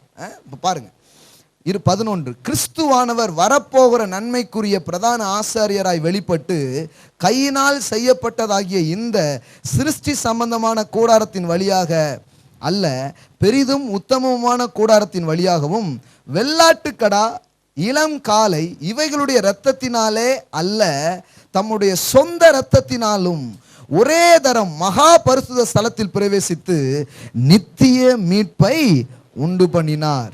அது எப்படி எனில், காலை வெள்ளாட்டுக்கடா இவைகளின் இரத்தமும் தீட்டுப்பட்டவர்கள் மேல் தெளிக்கப்பட்ட கடாரியின் சாம்பலும் சுத்திகரிப்பு உண்டாகும்படி பரிசுத்தப்படுத்துமானால், நித்திய ஆவியினாலே தம்மை தாமே பழுதற்ற பலியாக தேவனுக்கு ஒப்பு கொடுத்த கிறிஸ்துவனுடைய இரத்தம் ஜீவனுள்ள தேவனுக்கு ஊழியம் செய்வதற்கு உங்கள் மனசாட்சியை செத்த கிரியைகளை சுத்திகரிப்பது எவ்வளவு நிச்சயம். ஹல்லேலூயா. இந்த சடங்குகளும் சம்பிரதாயமே ஏதோ ஒரு பாதுகாப்பு உனக்கு கொடுத்ததா, சுத்திகரிப்பு கொடுத்ததா, நீ வந்து சில லெவல்ல ஒரு குறிப்பிட்ட அளவில் ஏதோ சரீரத்திலேயாவது சில சுத்திகரிப்பு அது உனக்கு கொடுத்ததுன்னா, இயேசு கிறிஸ்துவின் ரத்தம் உன் மனசாட்சியை சுத்திகரிப்பது எவ்வளவு நிச்சயம் என்று அவர் சொல்லுகிறார். ஹல்லேலூயா. இப்ப பாருங்க, அது எந்த விதத்துல மனசாட்சியில வேலை செய்யுதுன்னு தான் சொல்ல போறேன். இதே எபிரேயர் புக்கு வாய்ப்பு இருந்தா வீட்டில் போய் நல்லா படிங்க. உங்களுக்கு நிறைய காரியங்கள் அது விளங்க ஆரம்பிக்கும். எபிரேயர் 10ஆம் அதிகாரம் 1 பாருங்க. இப்படி இருக்க நியாயப்பிரமாணமானது வரப்போகிற நன்மைகளின் பொருளாயிராமல் அவைகளின் நிழலாய் மாத்திரம் இருக்கிறபடியால். நியாயப்பிரமாணம் என்னதான்? நிழல். கிறிஸ்து நிஜம். ஹல்லேலூயா. கிறிஸ்து நிஜம். நிழல். நிழல்ல நின்றாதீங்க, நிஜத்துக்கிட்ட வாங்க அப்படின்னு வேதம் நம்மள என்ன பண்ணுது, அழைக்குது. இப்ப பாருங்க, வருஷம் தோறும் இடைவிடாமல் செலுத்தப்பட்டு வருகிற ஒரே விதமான பலியினாலே அவைகளை செலுத்த வருகிறவர்களை ஒரு காலம் பூரணப்படுத்த, வருஷத்துக்கு ஒரு முறை போய் பலி செலுத்தினானா, ஆனா ஒரு நாள் அந்த பலி அவன் என்ன பண்ணல, பூரணப்படுத்தவில்லை. 2, பூரணப்படுத்துமானால் ஆராதனை செய்கிறவர்கள் ஒரு தரம் சுத்தமாக்கப்பட்ட பின்பு இன்னும் பாவங்கள் உண்டென்று உணர்த்தும் மனசாட்சி அவர்களுக்கு இல்லாதிருப்பதினால் அந்த பலிகளை செலுத்தப்படுகிறது நிறுத்தப்படும் அல்லவா. அதாவது அவன் மனசாட்சி அது சுத்தமாகவே இல்லை, இன்னும் அவன் மன்னிக்கப்பட்டேன் என்கிற உணர்வை அது என்ன பண்ணவே இல்லை, கொடுக்கவே இல்லை. ஆடை வெட்டிக்கிட்டே தான் இருக்கான், ஆனா இவன் மனசுல சாந்தி வந்ததே இல்லை. பலி கொடுத்துட்டே தான் இருக்கிறான், எத்தனையோ சடங்குகளை கை கொண்டுட்டு தான் இருக்கிறான், ஆனா இங்க உள்ளுக்குள்ள ஒண்ணுமே நடக்கவே இல்லை, உள்ளுக்குள்ள அது இருந்துகிட்டே இருக்குது. இப்ப பாருங்க 3, அப்படி நிறுத்தப்படாதபடியினால் பாவங்கள் உண்டென்று அவைகளினாலே வருஷந்தோறும் நினைவு கூறுதல். இன்னும் உன்ட்ட பாவம் இருக்குடா, இன்னும் நீ கெட்டுதான் போவடாங்கிற எண்ணம் உள்ளுக்குள்ள ஓடிக்கிட்டே இருக்குது. 4, அல்லாமலும் காளை வெள்ளாட்டுக்கடா இவைகளின் ரத்தம் பாவங்களை நிவிர்த்தி செய்ய மாட்டாதே. இது எதுவுமே ஒரு மனுஷனுக்கு ஒரு பாவத்தை நிவிர்த்தி செய்ய மாட்டாது. ஏன் இந்த பாவ நிவிர்த்திங்கிறது இவ்வளவு இம்பார்ட்டன்ட்ங்க? இந்த மனசாட்சியிலே சாந்தியை ஒரு மனிதன் அனுபவிப்பது ஏன் இவ்வளவு முக்கியம்? ஏன் இன்னைக்கு காலையில இதை போட்டு இவ்வளவு நாம பேசிட்டு இருக்கிறோம் அப்படின்னா, இதுதான் the mother of all blessings. எல்லா ஆசீர்வாதங்களை குறித்த நம்பிக்கையே நமக்கு எப்போ வரும்னா, இது வந்ததுக்கு அப்புறம் தான் வர ஆரம்பிக்கும். I am forgiven, I am totally forgiven, I am washed by the precious blood. நான் முற்றிலும் மன்னிக்கப்பட்டிருக்கிறேன், ஆட்டுக்குட்டியின் ரத்தம் என்னை கழுவி அது என்னை தகுதி உள்ளவனாக மாற்றி இருக்கிறது என்கிற எண்ணமும் காரியமும் ஒருத்தனுடைய மனசாட்சிக்குள்ள வரலன்னு வைங்களேன், சுகம் வராது, செழிப்பு வராது, நன்மைகள் வராது, வேற எந்த நன்மையும் அவனால பார்க்கவே முடியாது. ஏன்னா இது ஊற்று. இந்த மனசாட்சி என்பது உள்ளான இந்த சப்கான்சியஸா இருக்கட்டும், உங்க ஹார்ட்டா இருக்கட்டும், இது வந்து எப்படி இருக்குதுன்னா, இங்கிருந்து தான் எல்லாமே புறப்படுது. அதையே மண்ணை வாரி போட்டு அடைச்சிட்டோம்னா வேற எதுவுமே நடக்காது. இப்ப இயேசுவின் ரத்தம் என்ன பண்ணுதுன்னா, அதை சுத்திகரிக்கிற வேலையை பண்ணு. அதனாலதான் அது ரொம்ப முக்கியம். மற்ற எல்லா நீங்க எந்த காரியமா வேணாலும் இருக்கட்டும், இது நடக்காம மற்றதெல்லாம் நடந்ததுன்னா என்னைக்குமே நீங்க பயந்துட்டு தான் இருப்பீங்க. ஐயோ நல்லது நடக்க ஏன்னு தெரியலையே, என்னமோ தெரியல, நீ காலையில சிரிச்சுக்கிட்டே இருக்கேன், சாயங்காலம் என்ன போகுதுன்னு தெரியலையே. அதனால சிரிக்கிறது கூட உங்களுக்கு பயமா இருக்கும், வெற்றியை கூட உங்களால கொண்டாட முடியாது. ஏன்னா என்னன்னு தெரியல, திடீர்னு நம்மளை புகழ்றாங்களே, திடீர்னு என்ன ஒரே நல்லதான் நடக்கு, நம்பவே முடியல அப்படின்னு நல்லதை கூட என்ன பண்ணிட்டே இருப்பீங்க, பயந்து பயந்து பார்த்துக்கிட்டே இருப்பீங்க. ஏன்னா உங்களுக்குள்ள இதுக்கு நான் தகுதியாக்கப்பட்டிருக்கிறேன், இது ஐ எம் வொர்தி அப்படிங்கிற எண்ணம் உள்ள வராததுனால இதை பெற்றுக்கொள்றதுக்கும் தடையா இருக்கு. ஒருவேளை வந்தா கூட அதை என்ஜாய் பண்றதுக்கும் என்னதான் இருக்குது, தடையா இருக்குது. அதனால தான் இது ரொம்ப முக்கியம். பாருங்க, யாருக்கெல்லாம் புரியுது, விளங்குதா? இப்ப பாருங்க அப்போ இந்த இந்த இந்த வெள்ளாட்டுக்கடா இதனுடைய ரத்தம் எல்லாம் பாவத்தை என்ன பண்ண முடியாது, நிவர்த்தி செய்ய முடியாது. அப்புறம் எதுக்குங்க இவ்வளோ ஆடு இவ்வளோ பலிகளை வந்து செலுத்தினாங்க? இவ்வளவு ஏன் அப்போ செலுத்தப்பட்டது, இவ்வளவு பலிகள் ஏன் செலுத்தப்பட்டுச்சு அப்படின்னா, இயேசு கிறிஸ்துனுடைய ரத்தம் எவ்வளவு விலையேறப்பட்டது, மதிப்பானதுன்னு புரிய வைக்கணும்னா, இவ்வளவு கொடுத்தும் ஆகல பத்தியா, அப்ப இது எவ்வளவோ பெருசுங்கிறத நீ பார்த்துக்கோன்னு காட்டுறதுக்காக தான். It's a precious blood. எல்லாம் சொல்லுங்க precious blood. எல்லாம் சொல்லுங்க the blood of Jesus is precious. அதாவது விலை மதிப்பு இல்லாதது. ஆயிரம் எத்தனையோ பலிகளை செலுத்துறாங்க. அவ்வளவு செலுத்தியும் ஆவலையாம். அப்படின்னா என்னன்னா, அவ்வளோ செலுத்தியும் ஆகாம இந்த சிங்கிள் டிராப், ஒரே ஒரு சொட்டு ரத்தம் கூட உனக்கு மன்னிப்பையும் மாட்சிமையும் உனக்கு தர முடியும்னா, அப்போ இது எவ்வளவு பெருசுன்னு காட்டணும்னா இவ்வளவு கொடுத்தாதான் காட்ட முடியும் பாருங்க. ஹல்லேலூயா. அந்த மதிப்பை உணர்த்துறதுக்காக தான் அவ்வளோ பலிகள் செலுத்தப்பட்டது. அந்த மதிப்பை விளங்கிக்கணுங்கிறதுக்காக தான் அவ்வளோ காரியங்கள் கொடுக்கப்பட்டது. அப்போ எதுவுமே பண்ணலை. இப்போ 5வது வசனம், ஆகையால் அவர் உலகத்தில் பிரவேசிக்கும் போது பலியையும் காணிக்கையும் நீர்.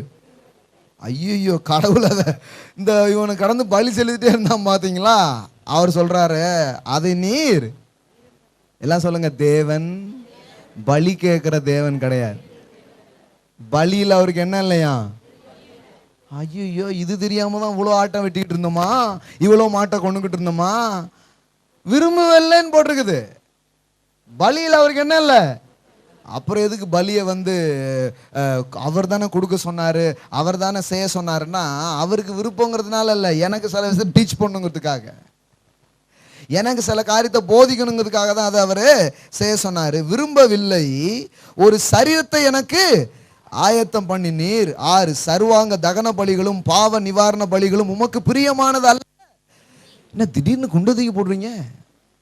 இதெல்லாம் உங்களுக்கு பிரிய. தாவீது அப்பவுமே கண்டுபிடிச்சிட்டான். பத்சேபாள் இடத்துல பாவம் செஞ்சுட்டு வரான், சங்கீதம் 55 தானே, அவன் அப்பவுமே கண்டுபிடிச்சிட்டான். அவன் சொல்றான், ஆண்டவரே, பலியை நீர் விரும்புகிறதில்லை, விரும்பினால் செலுத்துவேன். தகன பலிகள் உமக்கு. நான் இப்படி போய் பண்ணிட்டு வந்ததுக்கு ஒரு 10 ஆட்டை வெட்டிட்டா போதும்னா ஈஸி, ரொம்ப ஈஸி. ஆனா பலியில நீர் பிரியப்படுகிறது இல்லை.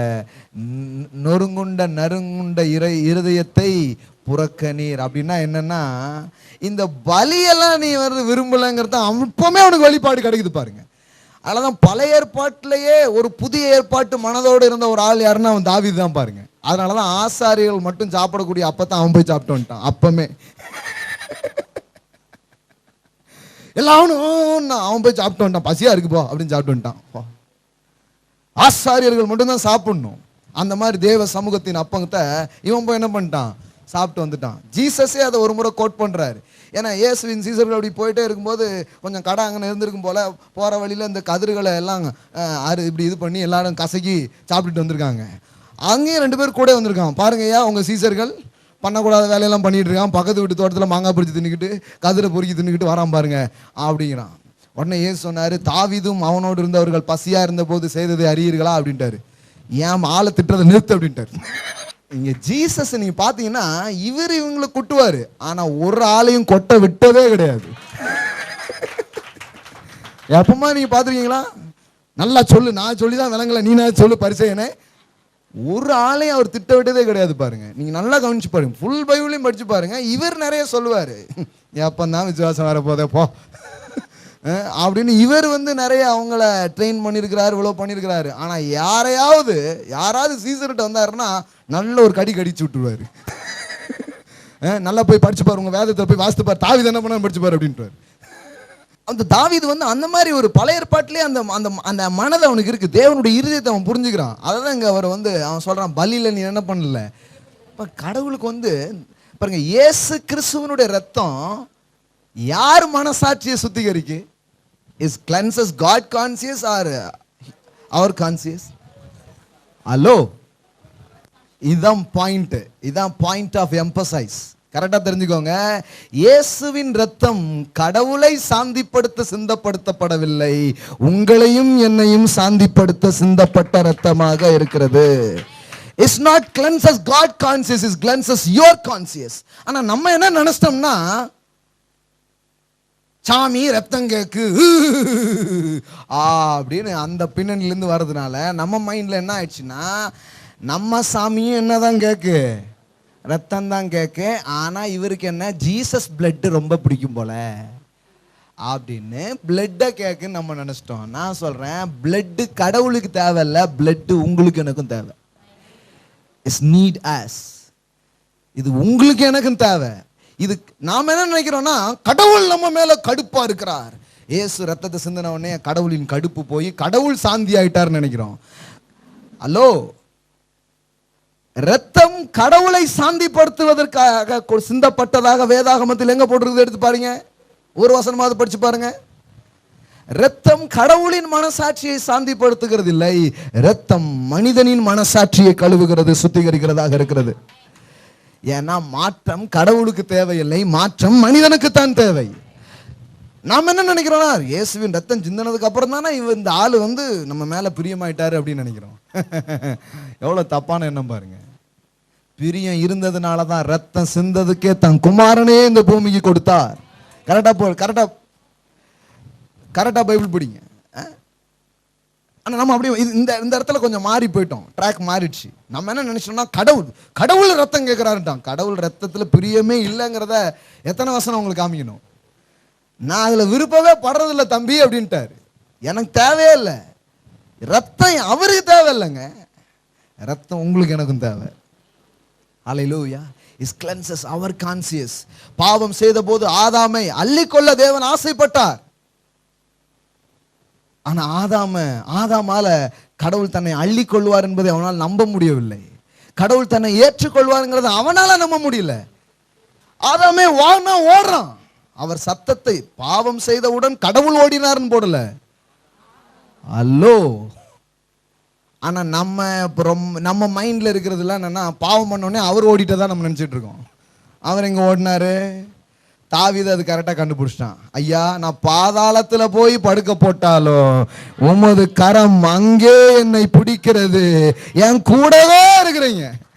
இந்த அன்பு, கடவுள் என் மேல வச்சிருக்கிற அன்பு என்னன்னா, பாதாளத்துக்கே போனா கூட ஹலோ குட் மார்னிங் டேவிட் அப்படிங்கிறாரு. எத்தனை பேர் விளங்குதுன்னு தெரியல. விளங்குதா? பாதாளத்துக்கே போனாலும் அங்கேயும் இருக்கிறாரு, ஹலோ அப்படிங்கிறாரு. I am with you, I am for you, I love you so much அப்படின்னு எங்க சொல்றாருன்னா, பரலோகத்தில் இருக்கும்போது இல்லை, பாதாளத்துல போய் நின்றுட்டு இருக்கிறீங்க, சரியான இடத்துல இல்லை, மோசமான இடத்துல நின்றுட்டு இருக்கும்போது அவர் சொல்றாரு, still I am love you, இப்பவும் நான் உன் கூட தான் இருக்கிறேன், இப்பவும் உன்னை நேசிக்கிறேன்னு சொல்றாரு. நீங்க இதுதான் நீங்க கரெக்டா விளங்கணும். இது ஒன்றும் கடவுளை கிளென்சஸ் பண்ற ஒரு காரியம் கிடையாது. The blood of Jesus is not cleanses God conscious, it cleanses our conscious, your conscious. அவருடைய மனசாட்சி, அவருக்கு ஒரு நாள் உங்க மேல கோபம் வந்ததே கிடையாது. அந்த உண்மை உங்களுக்கு தெரியுமா? பாத்துப்பா சொல்லுங்க, கடவுள் ஒருபோதும் உங்கள் பேரிலே கோபம் கொண்டதே இல்லை. உங்களுக்கு எதிரான நினைவுகளை ஒரு நிமிடம் கூட அவர் மனதில் வந்ததே கிடையாது.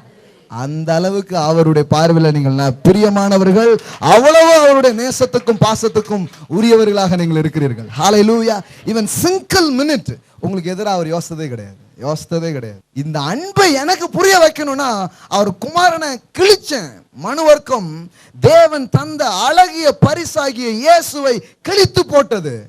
அப்பமும் சொன்னாரு, ஐ லவ் யூ அப்படின்னு சொன்னாரு. That is a God's love. இவ்வளவு கொடத்தின் உச்சத்துக்கு நீ செல்லும் போது கூட, நான் உன் மேல் வைத்த அன்பு மாறுவதே இல்லைங்கிறத மனுஷனுக்கு காட்டுறதுக்கு தான் இவ்வளவு வேலை நடந்தது பாருங்க. கல்வாரி கடவுளை மாற்றுவதற்கு ஏற்படுத்தப்பட்ட ஏற்பாடு அல்ல. கல்வாரி மனிதனை மாற்றுவதற்காக கடவுள் ஏற்படுத்தின ஏற்பாடாக இருக்கிறது. We need Kalvari, we need the blood of Jesus. ஆனா நம்ம எங்கேயோ அதை தூக்கி அப்படி மாத்தி போட்டோம். கடவுள் அது வரைக்கும் கடுசாவே இருந்தாராக்கும். பிளட் அப்படின்னு இப்ப நான் சாந்தி ஆயிட்டேன், ஐ லவ் யூ அப்படின்னு சொல்லிட்டாருன்னு நம்ம நினைக்கிறோம். ரத்தம் கடவுளை மாற்றவில்லை, ரத்தம் நம்மை மாற்றுகிறது. ஹல்லேலூயா. மாற்றம் அவருக்கு தேவையில்லை. நான் கர்த்தர், நான் மாறாதவர், நான் மாறாதவர். அவருக்கு எந்த மாற்றமும் தேவையில்லை. He is absolutely holy, he is absolutely perfect. அவர் பூரணமானவராக இருக்கிறார், முழுமையானவராக இருக்கிறார். ஆனால் அவருடைய முழுமையான அன்பை நான் புரிந்து கொள்வதில் எனக்கு ஒரு கோளாறு ஏற்பட்டது. அந்த கோளாறை சரியாக்குறதுக்காக தான் உன்னை நேசிக்கிறேன்ப்பா, எனக்கு சந்தேகமா இருக்கு அப்படிங்க ஆதாம். எப்படி இதை நம்புவேங்கிறான். கர்த்தர் ஆபிரகாம்னு கூப்பிட்டு சொல்றாரு, நான் வானத்து நட்சத்திரங்களை போல உன் சந்ததியை பெருக பண்ணுவேன், கடற்கரை மணலை போல உன் சந்ததியை பெருக பண்ணுவேன் அப்படின்னு சொல்றாரு கடவுள்.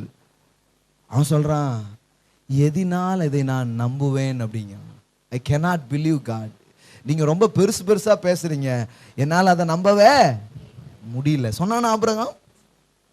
சொன்னானா சொல்லலையா? நம்ம எடுத்த உடனே புதிய ஏற்பாட்டில் ஆரம்பிக்கிறனால ஆபிரகாம் விசுவாசித்தான் அப்படின்னு ஆரம்பிச்சிருந்தோம். இல்ல, ஆபிரகாம் விசுவாசிக்கல. ஆபிரகாமுக்கு ஒருத்தர் விசுவாசத்தை கொடுத்தார். அவன் விசுவாசிக்கும்படி அவர் ஒரு செயலை செய்தார். அந்த செயல் அவனுக்குள் விசுவாசத்தை உண்டு பண்ணுச்சு. கடவுள் பல காரியங்களை பேசுறாரு, எல்லாம் நல்லா தான் இருக்கு, ஆனா நம்ப முடியலன்ட்டான். கடவுள்கிட்டே சொல்லிட்டான் நேரட்டா. யோசித்து பாருங்க, அந்த மாதிரிலாம் கடவுள்கிட்ட பேச முடியுமா? அந்த அளவுக்கு கடவுள் இடமளிக்கிறவரா இருக்கிறாரா? Yes, is for us. அவர் எனக்காகவே இருக்கிறார். நான் கடவுள், நான் சொன்னதை நம்ப வேண்டும். நோ நோ நோ, உனக்கு நம்புறதுல ஒரு பிரச்சனை இருக்கு. I know. ஆபிரகாமே உன்னால நம்பவே முடியல, ஏன்னா நம்புறதுலேயே உனக்கு ஒரு பிரச்சனை இருக்கு. உனக்கு நம்பிக்கை நான் தரேன், உனக்கு விசுவாசத்தை நான் தரேன் அப்படின்னு சொல்லி தேவன் வாக்கு பண்ணி எத்தனையோ சொல்லி அவனுக்கு நம்பிக்கையே வரல. ஆதியாகமம் 15:1 பாருங்க. இந்த காரியங்கள் நடந்த பின்பு கர்த்தருடைய வார்த்தை ஆபிரகாமுக்கு தரிசனத்தில் உண்டாகி, அவர் ஆபிரகாமே நீ பயப்படாதே, நான் உனக்கு கேடகமும் உனக்கு மகா பெரிய பலனுமாய் இருக்கிறேன் என்றார். அதற்கு ஆபிரகாம், கர்த்தராகிய ஆண்டவரே, அடியனுக்கு என்ன ஐயா அது இதுங்க, எனக்கு என்ன தேவை? மேட்ரிக்கே வர மாட்டேங்கீங்களே. நீங்க உன்னை கேட்டுட்டு இருக்கும் போது இன்னொருத்தர் இன்னொன்னு ப்ராமிஸ் பண்ணிட்டு இருந்தா உங்களுக்கு எப்படி இருக்கும்? உன்னை எப்படியே எம்எல்ஏ ஆக்கிறேன். எம்எல்ஏ இல்லைங்க, அதை நான் கேட்கலிங்க. நான் வந்து பார்த்தீங்கன்னா எங்கள் குழாயில் தண்ணி வர மாட்டேங்குது, ஏதாவது பிரச்சனை. அதாவது நம்முடைய தேவை ஏதோ ஒன்று இருக்கு, அவர் என்னதோ ஒன்று பேசுறது போல தான் ஆபிரகாமுக்கு இருந்தது. அதனால தான் அவர் பேசிட்டே இருக்கும்போது படார்னு கேட்டான். இவன் ஆண்டவரோட பேசி பேசி கொஞ்சம் பழகிட்டான். ஏன்னா இதுக்கு முன்னாடிலாம் இந்த அப்படிலாம் நீங்கள் பார்த்தீங்கன்னா அவன் பேசும்போதெல்லாம் சில நேரத்தில் பார்த்தீங்கன்னா பயந்தே பேசிட்டான். ஆண்டவரே உமக்கு கோபம் வராது இருப்பதாக அப்படியே பேசுவான். இன்னொரு வரை நான் பேசிக்கிறேன் அப்படின்ட்டு உமக்கு கோபம் வராது இருப்பதாக இப்படியே பேசுதான் பாருங்க. டென்ஷன் ஆயிராதுங்கன்னு டென்ஷனே ஆகாத ஆளை பார்த்தோன்னே எப்படி இருக்கும்? அந்த மாதிரி தான் பேசிட்டே இருக்கிறவன் இவன் இடையில இப்போ பூந்து பேசுறான். என்ன பேசுறான் பாருங்க. அடியனுக்கு என்ன தரு, நான் பிள்ளை இல்லாமல் இருக்கிறேனே. ஐயா அதெல்லாம் இருக்கட்டும், என் பிள்ளை காரியம் என்னாச்சு? உன்னை கொண்டு அநேக ஆத்துமாக்களை நான் ஆதாயம் செய்ய போகிறேன். எங்க வீட்டில் ஒரு ஆத்துமா தேராமலே இருக்க, அதை பத்தி ஏதாவது சொன்னீங்கன்னா ரொம்ப நல்லா இருக்கும். அதுதான் நிறைய நேரம் நமக்கு தோணுது. கவனிங்க, ஆண்டவர் நிறைய நேரம் ஒட்டு மொத்தமாக பேசுறதுனால நமக்கு விளங்க மாட்டுக்கு, அதுக்குள்ளேயே இருக்குது எல்லாமே. பாருங்க, இப்படிதான் ஆபிரகாமுக்கும் தேவனுக்கும் நடக்கிற உரையாடல் இருக்கிறது. நான் பிள்ளை இல்லாமல் இருக்கிறேனே, தமஸ்கு ஊரானாகிய இந்த எலியேசர் என் வீட்டு போற போக பார்த்தா வேலைக்காரன் தான் அள்ளிட்டு போவோம் போல, அந்த கண்டிஷன்லாம் போயிட்டு இருக்குது அப்படிங்கிறான். கம்ப்ளைண்ட்டை இப்போ நேரடியாகவே சொல்லிட்டான். பின்னும் ஆபிரகாம் தேவரீர் எனக்கு புத்திர சந்தானம் அருள எனக்கு கொடுக்கவில்லை அப்படிங்கிறான். இப்படிலாம் சொல்லமா சொல்றான். இதோ என் வீட்டில் பிறந்த பிள்ளை எனக்கு சுதந்திரவாளியா இருக்கிறான் என்றான். அவனே சொல்லிட்டான் இவன் தான் அப்படின்ட்டு. அதற்கு அப்பொழுது கர்த்தருடைய வார்த்தை அவனுக்கு உண்டாகி, இவன் உனக்கு சுதந்திரவாளி அல்ல, உன் கற்ப பிறப்பாயிருப்பவனே உனக்கு சுதந்திரவாளி ஆவான் என்று சொல்லி அவர் அவனை வெளியே அழைத்து, நீ வானத்தை அண்ணாந்து பார், நட்சத்திரங்களை என்ன, உன்னால் கூடுமானால் அவைகளை என்ன என்று சொல்லி பின்பு அவனை நோக்கி, உன் சந்ததி இவ்வளவாய் இருக்கும் என்றார். அவன் கர்த்தரை விசுவாசித்தான், அதை அவர் அவனுக்கு நீதியாக எண்ணினார். இந்த தேசத்தை உனக்கு சுதந்திரமாக கொடுக்கும் பொருட்டு உன்னை ஊர் என்கிற கல்தேயர் பட்டணத்திலிருந்து அழைத்து வந்த கர்த்தர் நானே என்றார். அதற்கு அவன், கர்த்தராகிய ஆண்டவரே, நான் அதை சுதந்திரித்துக் கொள்வேன் என்று எதினால் அறிவேன் என்றான்.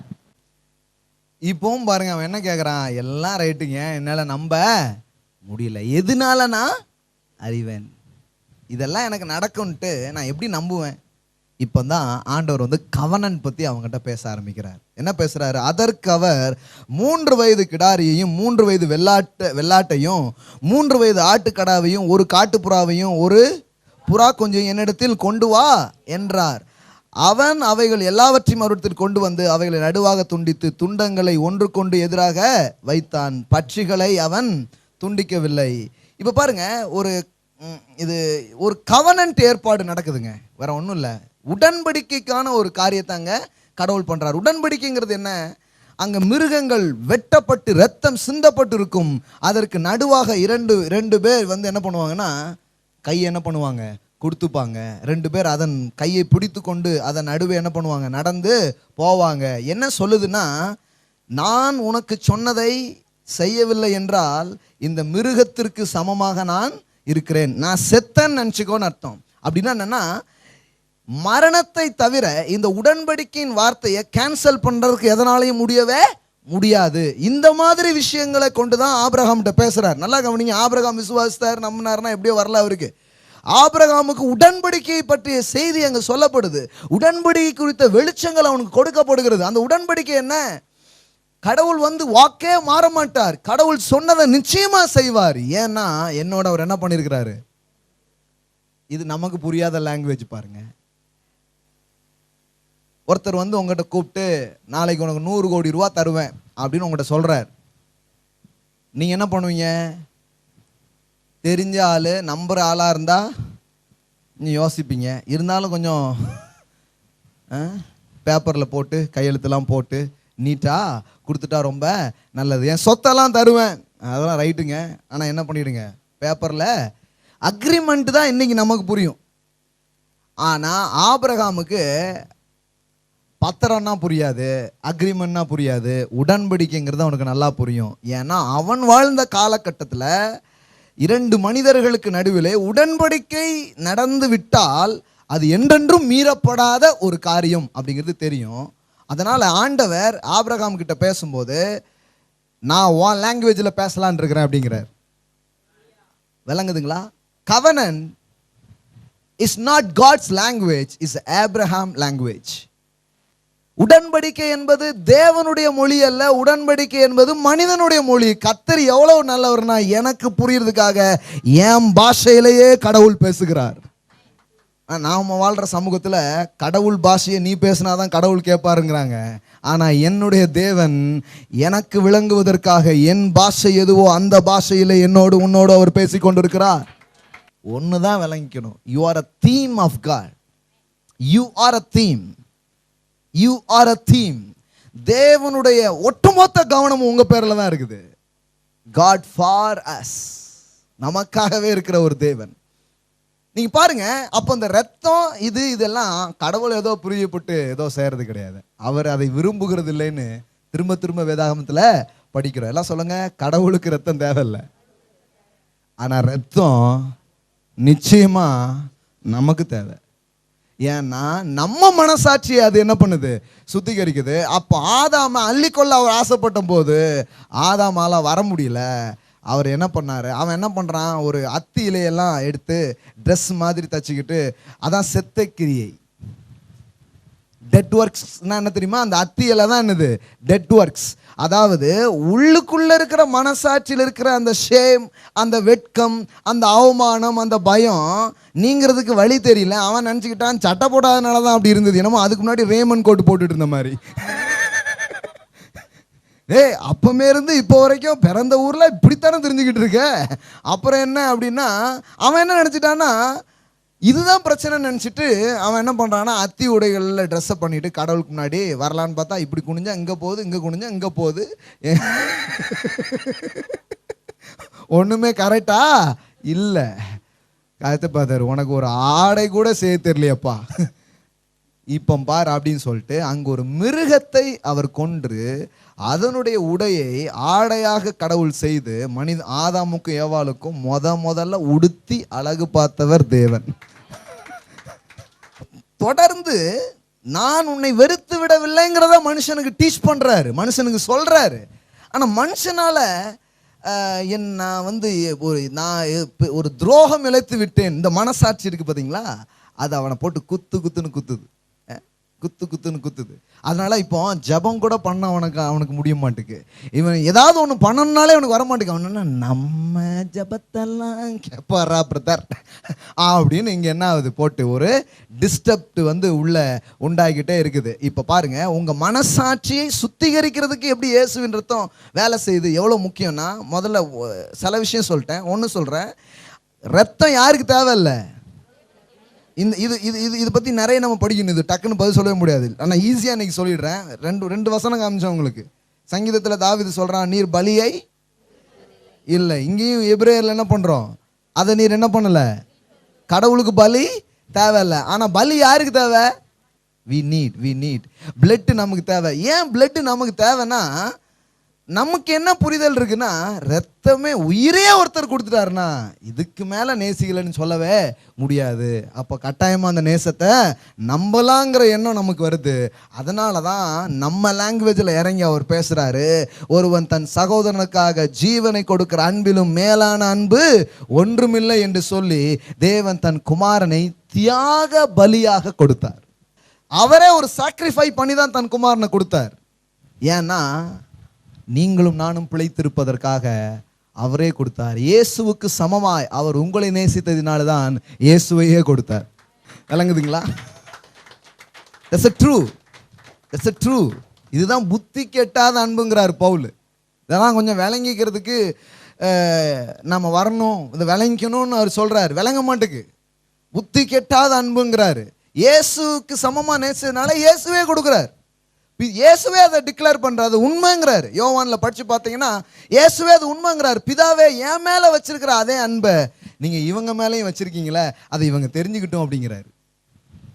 அவருடைய பிரேயரே அதுவாக தான் இருக்குது பாருங்க.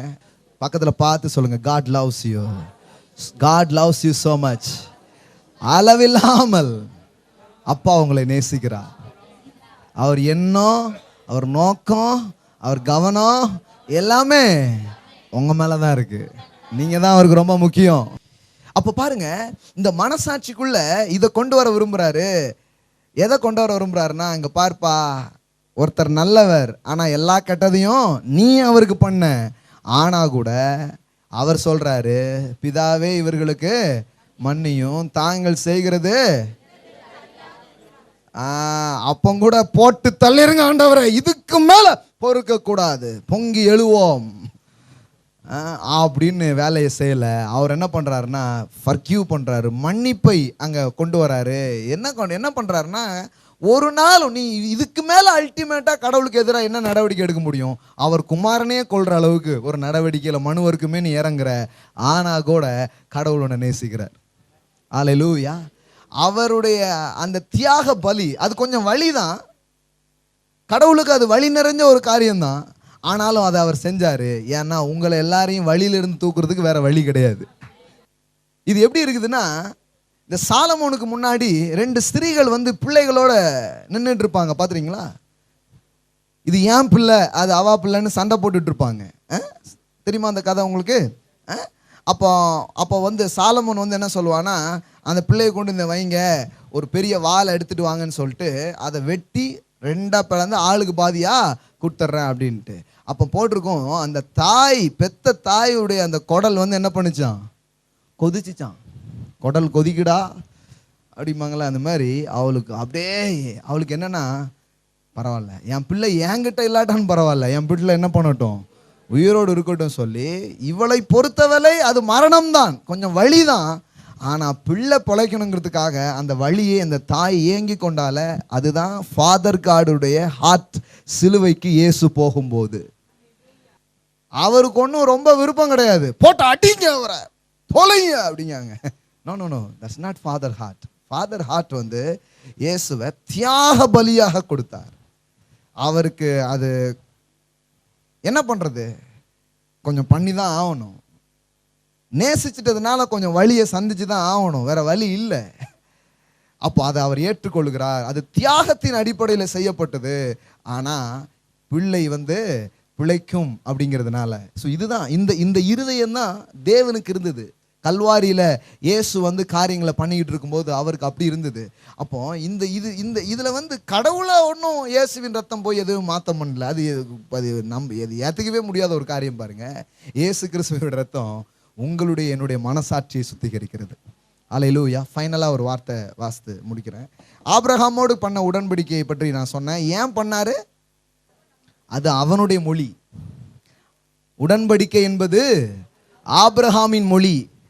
கர்த்தர் வார்த்தையிலே சொல்லிட்டார். ஏன்னா அவருடைய வார்த்தையே அவருக்கு covenant. God's word is the covenant, is the eternal covenant. அவர் சொன்னாலே அது மாறாதுதான். ஆனா இவனுக்கு சொல்லியிருக்கீங்க, ஆனா எப்படி நம்புறது?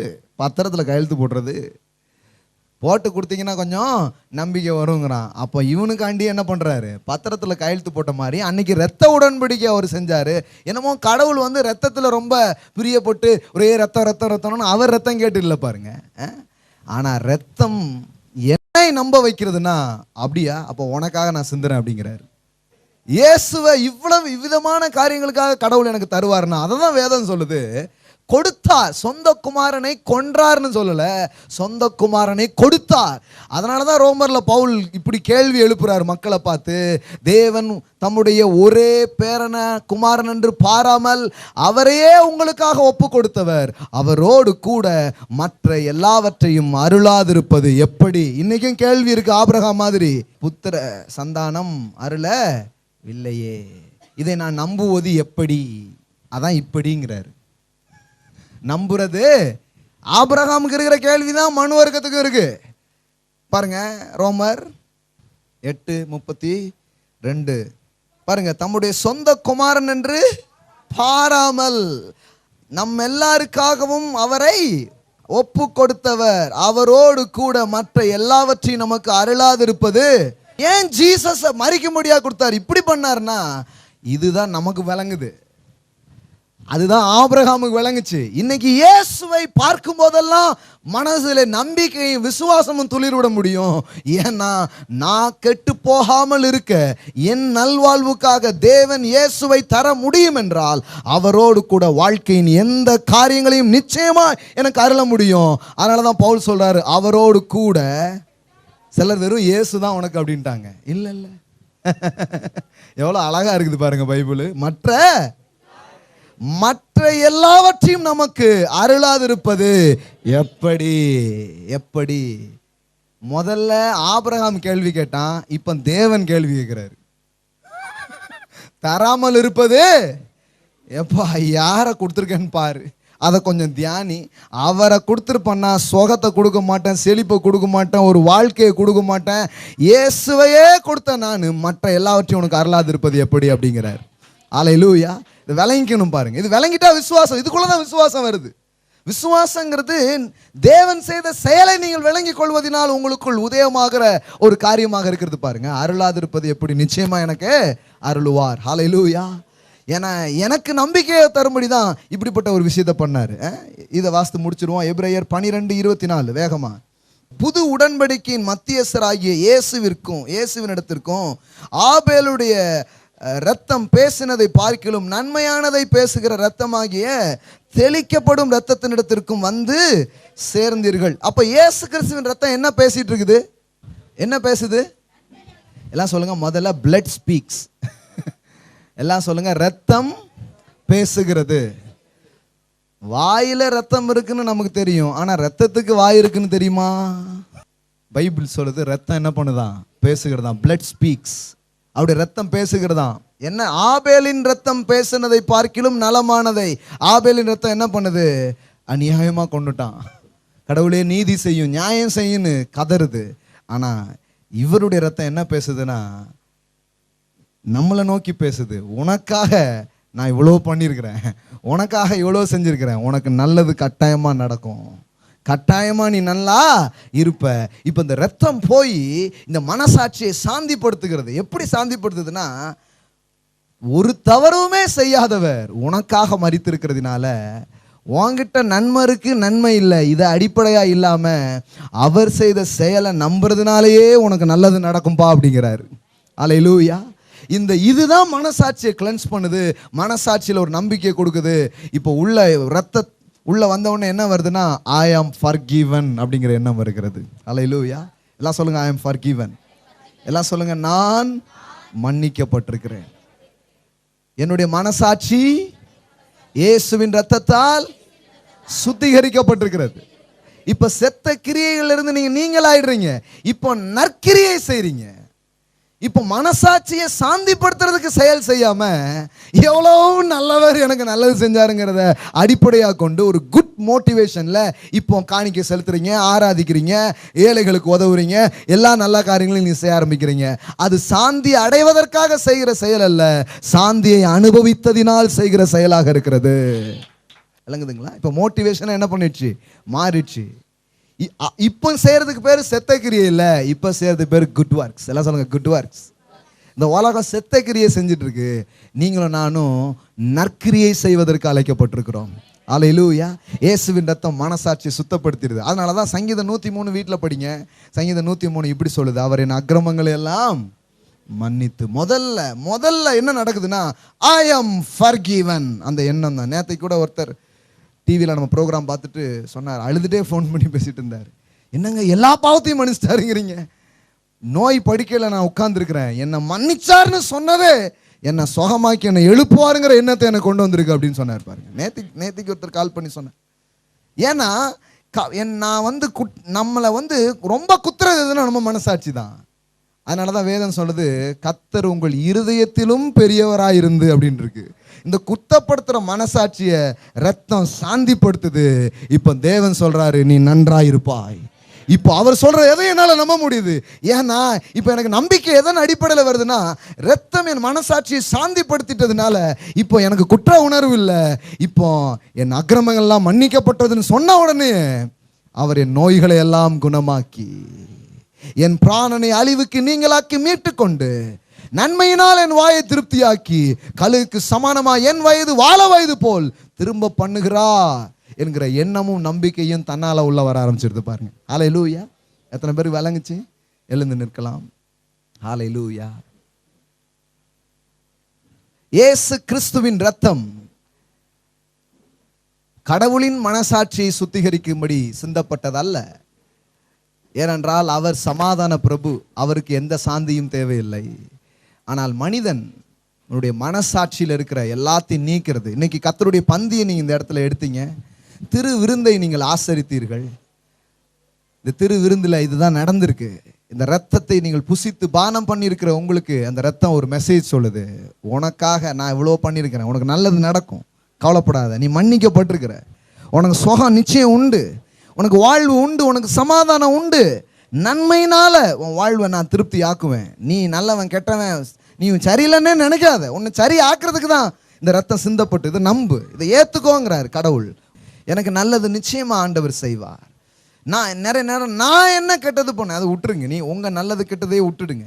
அவருடைய புண்ணியங்களை அறிவிக்கும்படி அவர் உங்களை தெரிந்து கொண்டிருக்கிறார். ஹல்லேலூயா, ஹல்லேலூயா. இந்த காலை வேளையில் இந்த நல்ல வார்த்தைகளை கேட்கும்படி வந்திருக்கிற ஜனங்கள் ஒவ்வொருவருக்காக ஜெபிக்கிறேன். ஆண்டவரே, உம்முடைய சரீரத்தை புசித்து உம்முடைய ரத்தத்தை இந்த இடத்துல பானம் பண்ணியிருக்கிறவருடைய வாழ்விலே இந்த ரத்தம் எவ்வளவு மேன்மையான காரியங்களை அவருடைய வாழ்க்கையில செய்திருக்கிறது. மனசாட்சியை அது எப்படி சுத்திகரித்திருக்கிறது, அவங்க கான்சியஸ்ல எப்படி ஒரு சமாதானத்தை கொண்டு வருங்கிற வெளிச்சத்தினாலே இந்த காலை வேளையில் பரிசுத்த ஆவியானவர் எங்களை நிரப்புவதற்காக ஸ்தோத்திர ராஜா. ஒரு பெரிய சமாதானம், ஒரு பெரிய சந்தோஷம், எல்லா அழுத்தங்களையும் அவர் ஏற்றுக்கொண்டிருக்கிறார். எனக்கு ஆனந்தம் சொந்தமா இருக்கிறது. அவருடைய காயங்கள் எனக்கு மருந்தாய் மாறி இருக்கிறது. அவர் சபிக்கப்பட்டார், நான் ஆசீர்வதிக்கப்படும்படியாக. ஓ, ஆசீர்வதிக்கப்பட்டவர் சபிக்கப்பட்டார், சபிக்கப்பட்டவன் ஆசீர்வதிக்கப்படும்படி. ஹல்லேலூயா, ஹல்லேலூயா. பாவம் அறியாதவர் பாவமானார், நீதி அறியாத என்னை நீதியாக்கும்படியாய் ஒரு செயலை அவர் செய்தார். அந்த நல்ல செயல்களை நம்புவதா நான் பிழைக்கிறேன், நான் வாழ்கிறேன். கர்த்தாவே, இங்க இருக்கிற ஒவ்வொருவருக்கும் வாழ்வு உண்டாகட்டும். இந்த ரத்தம் நன்மையானதை பேசிக்கொண்டிருக்கு. ஹல்லேலூயா. இயேசுவின் ரத்தத்தை நம்புகிறதினாலே நன்மை நிச்சயம், வாழ்வு நிச்சயம். ஹல்லேலூயா. எல்லா பயம் வெளியே போயிடுது, பயத்தை வெளியே தள்ளுகிறது.